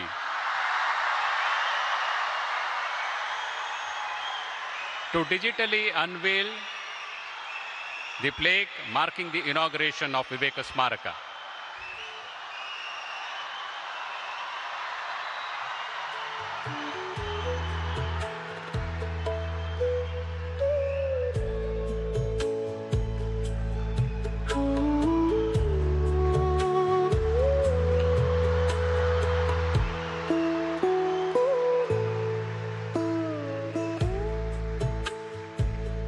Thank you, sir.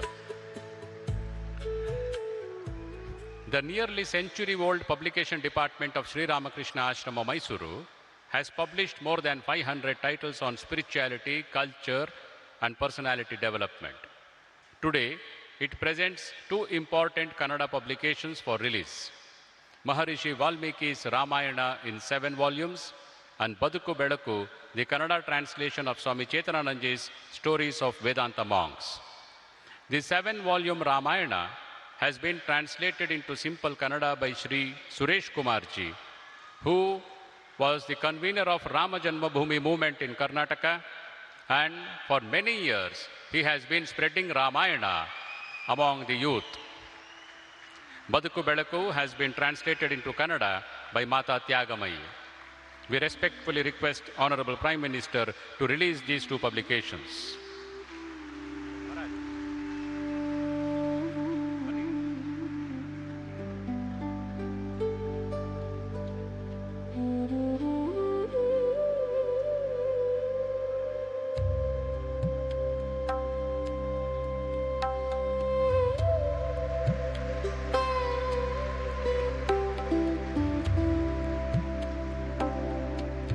Thank you, sir.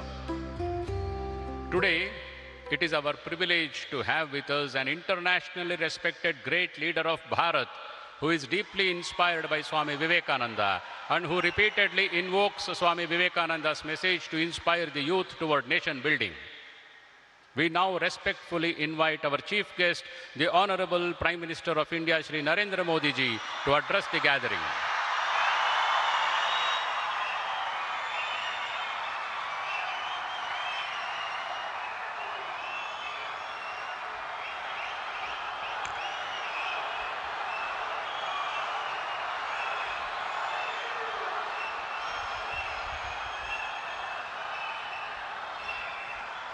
ಎಲ್ಲರಿಗೂ ನನ್ನ ನಮಸ್ಕಾರಗಳು.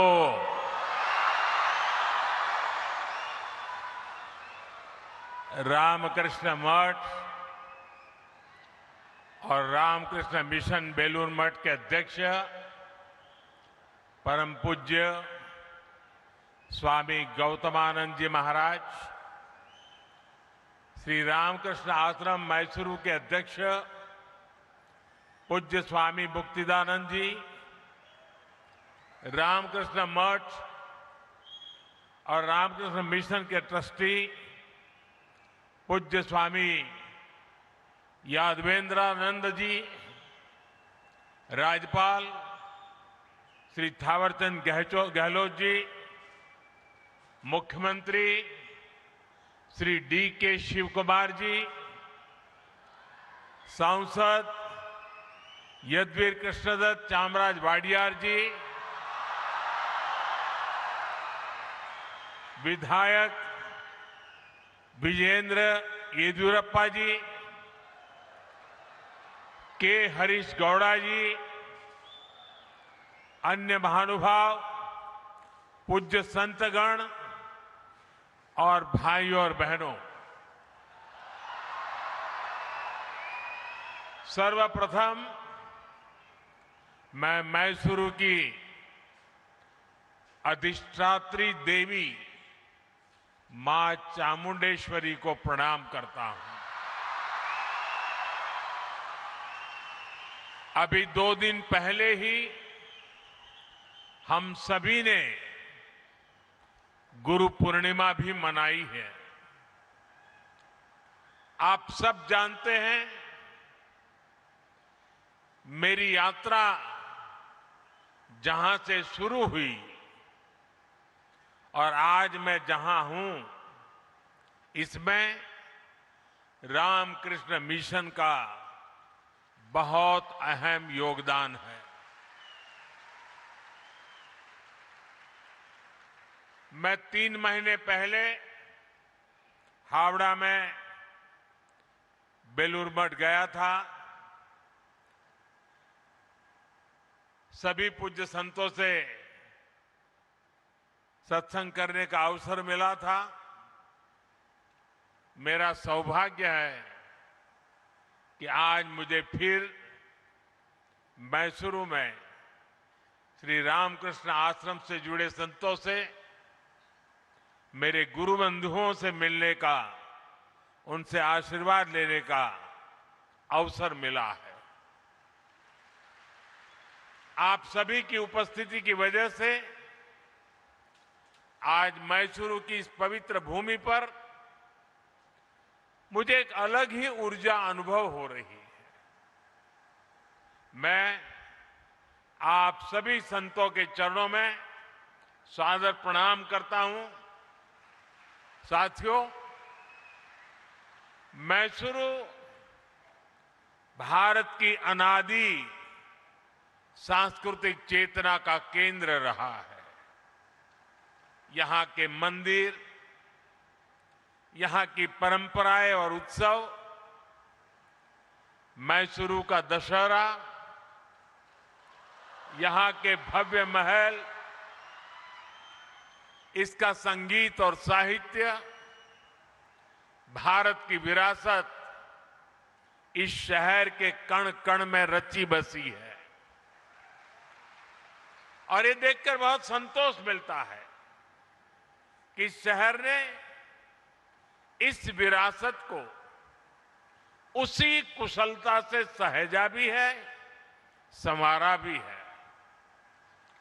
श्री रामकृष्ण आश्रम और स्वामी विवेकानंद जी की स्मृतियां भी मैसूरू की विरासत का ही एक समृद्ध हिस्सा है।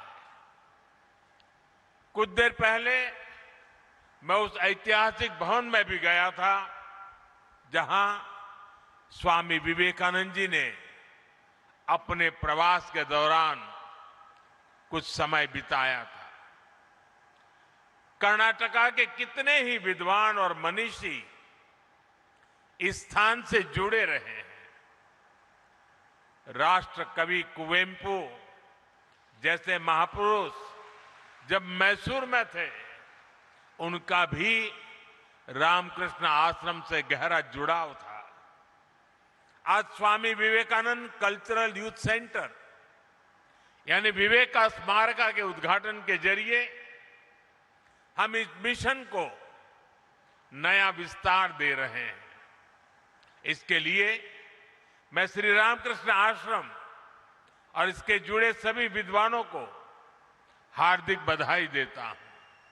साथियों, व्यक्ति से विभूति का निर्माण एकाएक नहीं होता। इसके लिए हमें जीवन की अनगिनत परीक्षाएं देनी होती है, साधना करनी होती है, तप करना होता है, खुद को तपाना पड़ता है, खपाना पड़ता है। ख्याति के बाद तो संसार पीछे खड़ा होता है, लेकिन तब के समय महान विभूतियों को पहचानना आसान नहीं होता। जो साधक को तपस्या में पहचानता है वो उसकी सिद्धि का सहभागी भी होता है। इसलिए भाइयों बहनों, स्वामी विवेकानंद जी के जीवन में मैसूरू का इतना अहम योगदान था। करीब 130 वर्ष पहले स्वामी जी एक युवा सन्यासी के रूप में भ्रमण करते हुए मैसूरू आए थे। तब उनकी प्रसिद्धि वैसी नहीं थी, लेकिन विचार उतने ही ऊंचे थे। उस समय उन्हें जिन लोगों ने पहचाना, जो उनके साथ जुड़े, उनमें से एक प्रमुख नाम मैसूरू के तत्कालीन महाराजा के भी था। जब स्वामी विवेकानंद जी अमेरिका में थे तो उन्होंने वहां से मैसूरू के तत्कालीन महाराजा को एक पत्र लिखा था। उसमें उन्होंने स्वयं महाराजा के सहयोग का उल्लेख किया था। साथियों, स्वामी विवेकानंद जी ने भारतीय चेतना को आत्मसात किया था। उन्होंने शास्त्रों को आत्मसात किया था, जो कहते हैं परम परोपकारार्थ यो जीवति स जीवति, अर्थात वास्तव में वही जीता है जो दूसरों के लिए जीता है। इसी मंत्र पर चलते हुए मैसूरू के इस श्री रामकृष्ण आश्रम ने पिछले वर्ष अपने 100 साल पूरे किए हैं।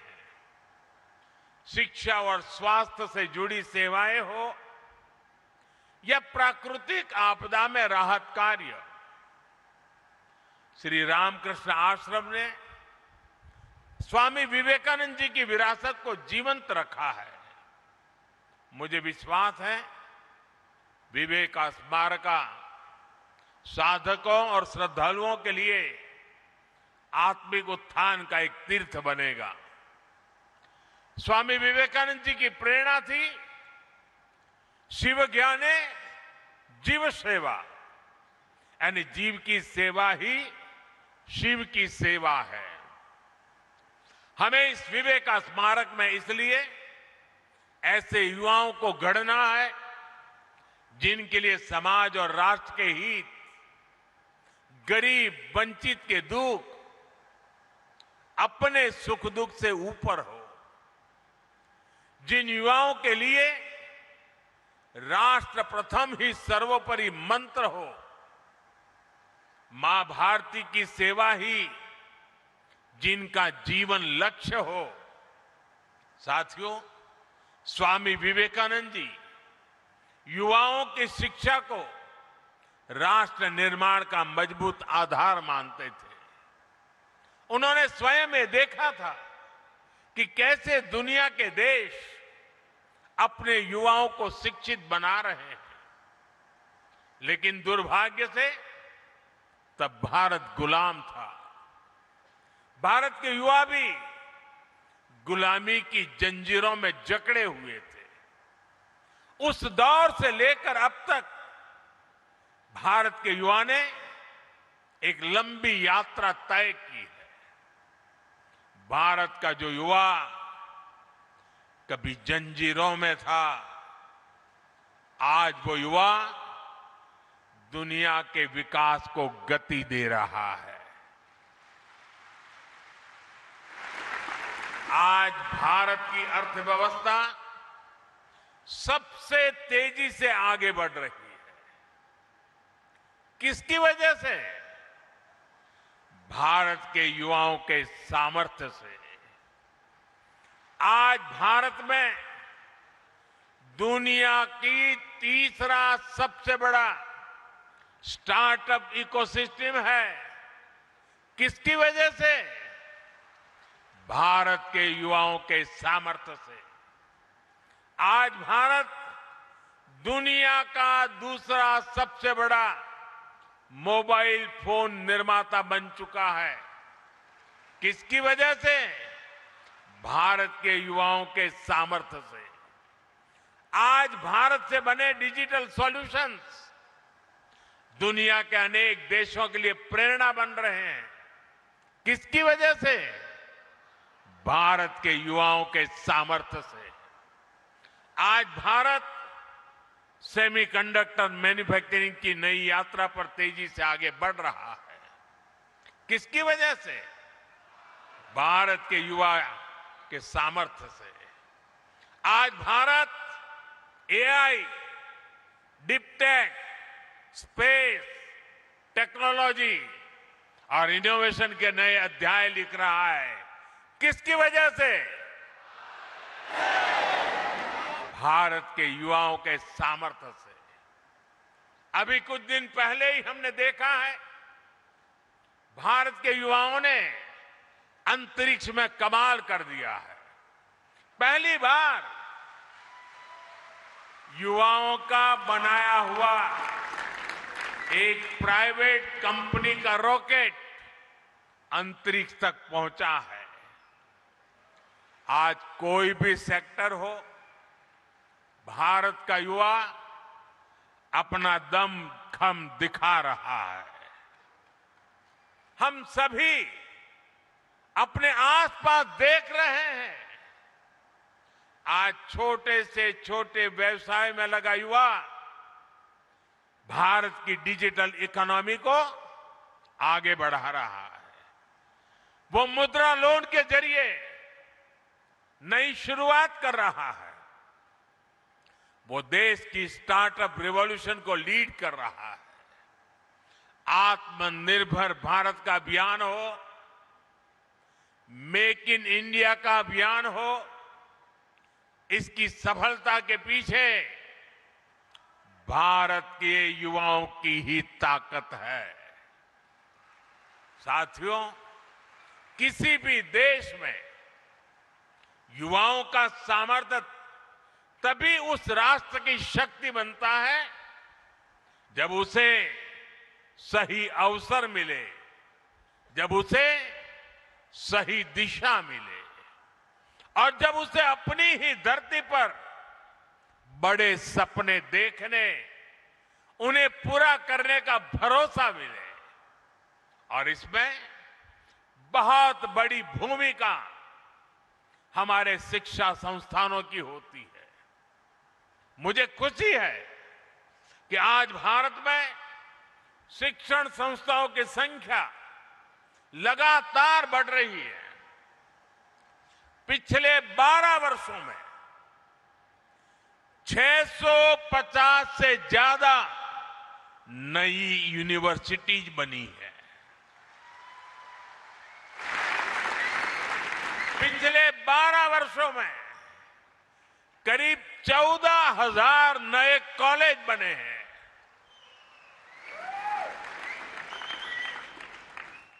4,000 से ज्यादा नई आईटीआई बनाई गई है। 9 नए आईआईएम, 7 नई आईआईटी और 13 नए एम्स भी स्थापित किए गए हैं। आज देश में एमबीबीएस की सीटें करीब 1,40,000 हो चुकी है। मेडिकल कॉलेजों की संख्या बढ़कर 823 हो गई है। साथियों, एक और हम एजुकेशन इंफ्रास्ट्रक्चर को मॉडर्नाइज कर रहे हैं, साथ ही शिक्षा व्यवस्था को भी आधुनिक जरूरतों के हिसाब से ढाला जा रहा है। नेशनल एजुकेशन पॉलिसी भारत के युवाओं को 21वीं सदी के अनुरूप तैयार करने का माध्यम बन रही है। साथियों, स्कूली शिक्षा में भी बड़े स्तर पर काम हुआ है। देश भर में 14,000 से ज्यादा पीएम श्री स्कूल विकसित किए गए हैं। शिक्षा केवल किताबी न रहे, बच्चों में इनोवेशन और साइंटिफिक टेम्परामेंट विकसित हो, इसके लिए 10,000 से ज्यादा अटल टिंकरिंग लैब स्थापित हुई है। साथियों, स्वामी विवेकानंद जी राष्ट्र उत्थान के लिए शिक्षा के साथ साथ समानता को भी उतना ही अहम मानते थे। शिक्षा में भेदभाव न हो, अवसरों में भेदभाव न हो, आज ये देश का विजन बन गया है। आज बेटियां भी सैनिक स्कूलों में एडमिशन ले रही है। एनडीए में बेटियां राष्ट्र के लिए योगदान दे रही है। आज मेडिकल और इंजीनियरिंग जैसी पढ़ाई मातृभाषा में करने की सुविधा हो गई है। इससे भाषा के आधार पर अवसरों में होने वाले भेदभाव पर लगाम लग रही है। साथियों, युवा शक्ति का स्वास्थ्य, अनुशासित और आत्मविश्वास से भरे रहना उतना ही जरूरी है। जो देश खेलों को महत्व देते हैं, वहां के युवाओं में इन तीनों गुणों का तेजी से विकास होता है। इसलिए आज खेलों को राष्ट्र निर्माण की एक महत्वपूर्ण धारा के रूप में देखा जा रहा है। खेलो India, youth games, university games, para games और विंटर गेम्स जैसे आयोजनों ने देश भर के युवाओं को अपनी प्रतिभा दिखाने का मंच दिया है। आज देश भर में आधुनिक स्पोर्ट्स इंफ्रास्ट्रक्चर का विस्तार हो रहा है। खेलो इंडिया सेंटर के माध्यम से सुविधाएं बढ़ रही है। गांवों से लेकर छोटे शहरों तक नई प्रतिभाओं की पहचान की जा रही है। और साथियों, आज इस अभियान के परिणाम भी साफ साफ दिखाई दे रहे हैं।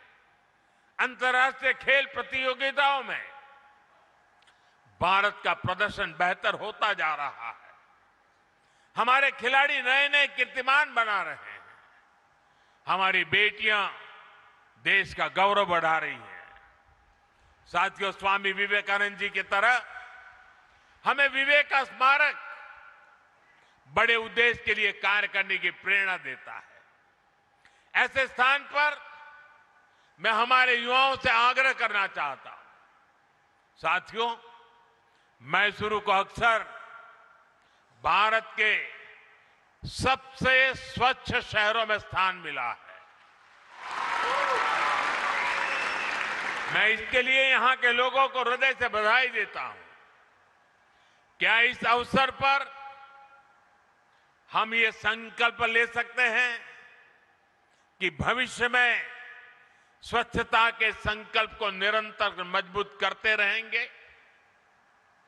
हमें यहां की प्राकृतिक संपदाओं को संरक्षित करना चाहिए।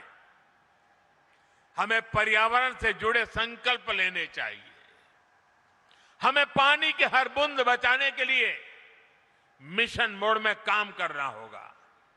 साथियों, आज ही यहां वाल्मीकि रामायण के कन्नड़ा अनुवाद का विमोचन भी हुआ है। मैं कन्नड़ा भाषा से जुड़ी एक अपील भी करना चाहता हूं।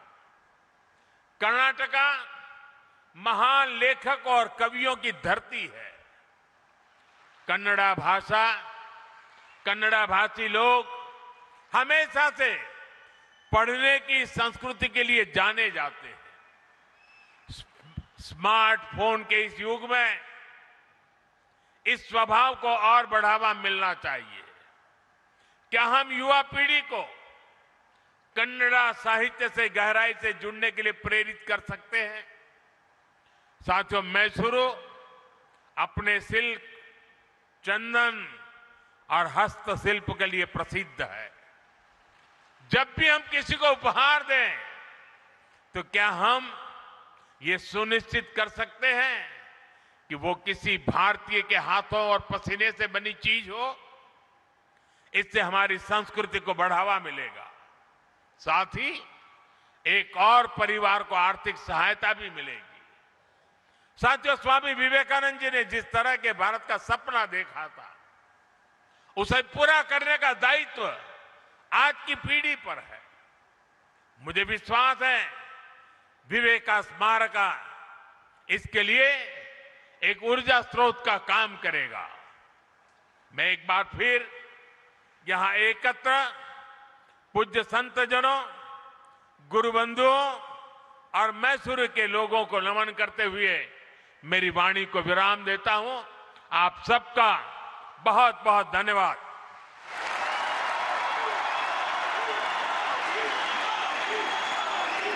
Thank you, Honorable Chief Prime Minister, for your inspiring words and for dedicating Viveka Smaraka to the service of the youth and the nation.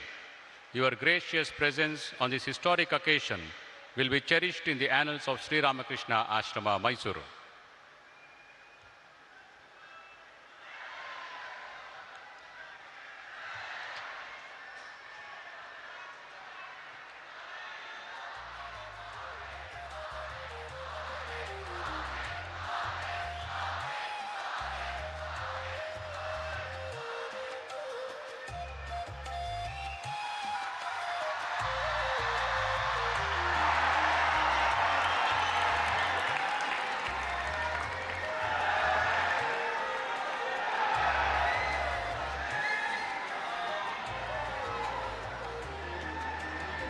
ಎಲ್ಲ ಸಭಿಕರಲ್ಲಿ ವಿನಂತಿ, ದಯವಿಟ್ಟು ಆಸೀನರಾಗಿರಿ। सीधा प्रसारण आप कर्नाटक के मैसूरू से देख रहे थे। प्रधानमंत्री नरेंद्र मोदी ने यहां पर संबोधन किया और इससे पहले जो विवेकानंद सांस्कृतिक युवा केंद्र विवेक स्मारक है उसका उद्घाटन किया। कौन कौन सी बड़ी बातें प्रधानमंत्री ने कही वो हम आपको जल्दी से बता देते हैं। प्रधानमंत्री ने विशेष रूप से युवाओं को लेकर कई बड़ी बातें की और उन्होंने कहा मैसूरू की पवित्र धरती पर अलग ही ऊर्जा मिलती है जब भी यहां पर आता हूं और आज भी ऐसा ही महसूस कर रहा हूं। मैसूरू का दशहरा, संगीत और साहित्य शहर के कण कण में रचा बसा है और इसके लिए मैसूरू को जाना जाता है। साथ ही प्रधानमंत्री ने कहा कि मैसूरू शहर के कण कण में रची बसी है भारत की विरासत, जो कि कोई भी वहां अगर जाए तो सहज ही अनुभव कर सकता है भारत की विरासत को। मैसूरू शहर ने विरासत को बिल्कुल सहेज कर रखा है और आज भी उसकी झलक लोग देखते हैं। मैसूरू भारत की अनादि सांस्कृतिक चेतना का केंद्र रहा है। सांस्कृतिक नगरी कह सकते हैं मैसूरू को और चेतना का केंद्र रहा है। कर्नाटक के कितने ही विद्वान मनीषी इस स्थान से जुड़े रहे। इस मामले में मैसूरू का बहुत ही महत्व है, पूरे देश में महत्व है। कुवेंपु जैसे महापुरुष का भी रामकृष्ण आश्रम से जुड़ाव रहा। रामकृष्ण आश्रम ये वही संस्था है जो स्वामी विवेकानंद से जुड़ी हुई संस्था है। व्यक्ति से विभूति का निर्माण एकाएक नहीं होता, इसमें कई चरण होते हैं, तब जाकर एक व्यक्ति विभूति बनता है। स्वामी विवेकानंद के जीवन में मैसूरू का अहम योगदान रहा है। जिस तरह स्वामी विवेकानंद मैसूरू से जुड़े रहे उसका भी उन्होंने उल्लेख किया। मां भारती की सेवा ही जीवन का लक्ष्य रहा। साथ ही प्रधानमंत्री ने कहा कि भारत के युवा ने एक लंबी यात्रा तय की है। आज हर क्षेत्र में ये लंबी यात्रा युवा तय कर रहे हैं। भारत का युवा कभी जंजीरों में था, आज विकास को गति मिली है और युवा इसमें बिल्कुल सबसे आगे हैं। साथ ही उन्होंने कहा कि भारत की अर्थव्यवस्था तेजी से आगे बढ़ रही है। लगातार भारत छलांग लगा रहा है, भारत की अर्थव्यवस्था मजबूत हो रही है। भारत का युवा लगातार देश को आगे बढ़ा रहा है क्योंकि युवाओं की ही सबसे बड़ी भूमिका है। भारत दुनिया का दूसरा मोबाइल फोन निर्माता बन चुका है, जबकि कभी कोई गिनती नहीं होती थी, आज दूसरा मोबाइल फोन निर्माता बन गया। और भी उन्होंने कुछ उदाहरण दिए। एआई, स्पेस और तकनीकी क्षेत्र में भारत लगातार आगे बढ़ रहा है और उपलब्धियां लगातार सामने आ रही हैं। भारत के युवाओं ने अंतरिक्ष में तो कमाल कर दिया है और हाल के जितने भी अंतरिक्ष के प्रोजेक्ट हैं उसमें युवाओं की बहुत बड़ी भूमिका है। साथ ही जो अंतरिक्ष क्षेत्र में प्राइवेट कंपनी है उसका रॉकेट भी अंतरिक्ष में पहुंचा है और निश्चित रूप से इसमें युवाओं की भी बहुत बड़ी भूमिका है। हर सेक्टर में भारत का युवा अपना दमखम दिखा रहा है। भारत के युवा बढ़ चढ़कर हिस्सा ले रहे हैं और अपना दम दिखा रहे हैं। छोटे छोटे व्यवसाय में भी लगे हुए हैं युवा और वो भी अपनी तरह से देश को आगे बढ़ा रहे हैं। ये महत्वपूर्ण बात चाहे युवा जहां भी हैं। आत्मनिर्भर भारत अभियान, मेक इन इंडिया की सफलता के पीछे भी युवा ही हैं, क्योंकि सबसे अधिक ऊर्जा, उत्साह उन्हीं के अंदर होती है। युवाओं को सही अवसर मिले तो क्या कुछ नहीं कर सकता, और आज उसी की कोशिश हो रही है कि उनको सही अवसर मिले।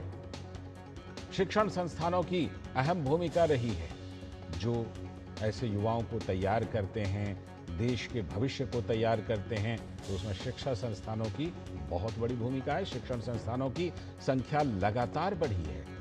ये तो आंकड़े भी बिल्कुल इस बात के गवाह हैं कि लगातार बढ़े हैं। 650 से ज्यादा नई यूनिवर्सिटी बनी। ये देखिए, एक आंकड़ा ये भी है कि 650 से ज्यादा नई यूनिवर्सिटी बनी। फिर 7 नई IIT बनी। MBBS की सीटें 1 लाख के पार हो गई, यानी कि बहुत इसमें उछाल आया है। शिक्षा व्यवस्था में बदलाव लगातार किया जा रहा है। हाल में भी केंद्र सरकार ने कई फैसले लिए हैं शिक्षा क्षेत्र से जुड़े हुए। 12 सालों में करीब 14,000 नए कॉलेज बने हैं। ये भी एक आंकड़ा है कि 14,000 नए कॉलेज बने हैं 650 यूनिवर्सिटी के साथ। 13 नए एम्स स्थापित किए गए। एक समय था जब सिर्फ दिल्ली में एम्स हुआ करता था, अब 13 नए एम्स स्थापित किए गए हैं। साथ ही 4,000 से ज्यादा नई ITI बनाई गई। ये ITI जहां पर की जो तकनीकी प्रशिक्षण केंद्र होता है, 4,000 से ज्यादा नई ITI केंद्र बनाए गए हैं, जिसमें कि युवा प्रशिक्षण ले रहे हैं और रोजगार भी पा रहे हैं। स्कूली शिक्षा में भी तेजी से बदलाव हो रहा है। नई शिक्षा नीति की बात कर लीजिए या और भी जो सुधार हैं। बेटियां, विशेष रूप से उन्होंने बेटियों का उल्लेख किया, राष्ट्र के लिए योगदान दे रही हैं। हर क्षेत्र में आज बेटियां अपना योगदान दे रही हैं। हमारी बेटियां देश का गौरव बढ़ा रही हैं। चाहे वो कोई भी क्षेत्र हो, उसमें बेटियों की उपलब्धियां हैं। भविष्य में स्वच्छता के संकल्प को निरंतर मजबूत करना। हम जानते हैं प्रधानमंत्री नरेंद्र मोदी का स्वच्छता पर काफी बल होता है। उन्होंने कहा कि स्वच्छता के संकल्प को निरंतर मजबूत करना है।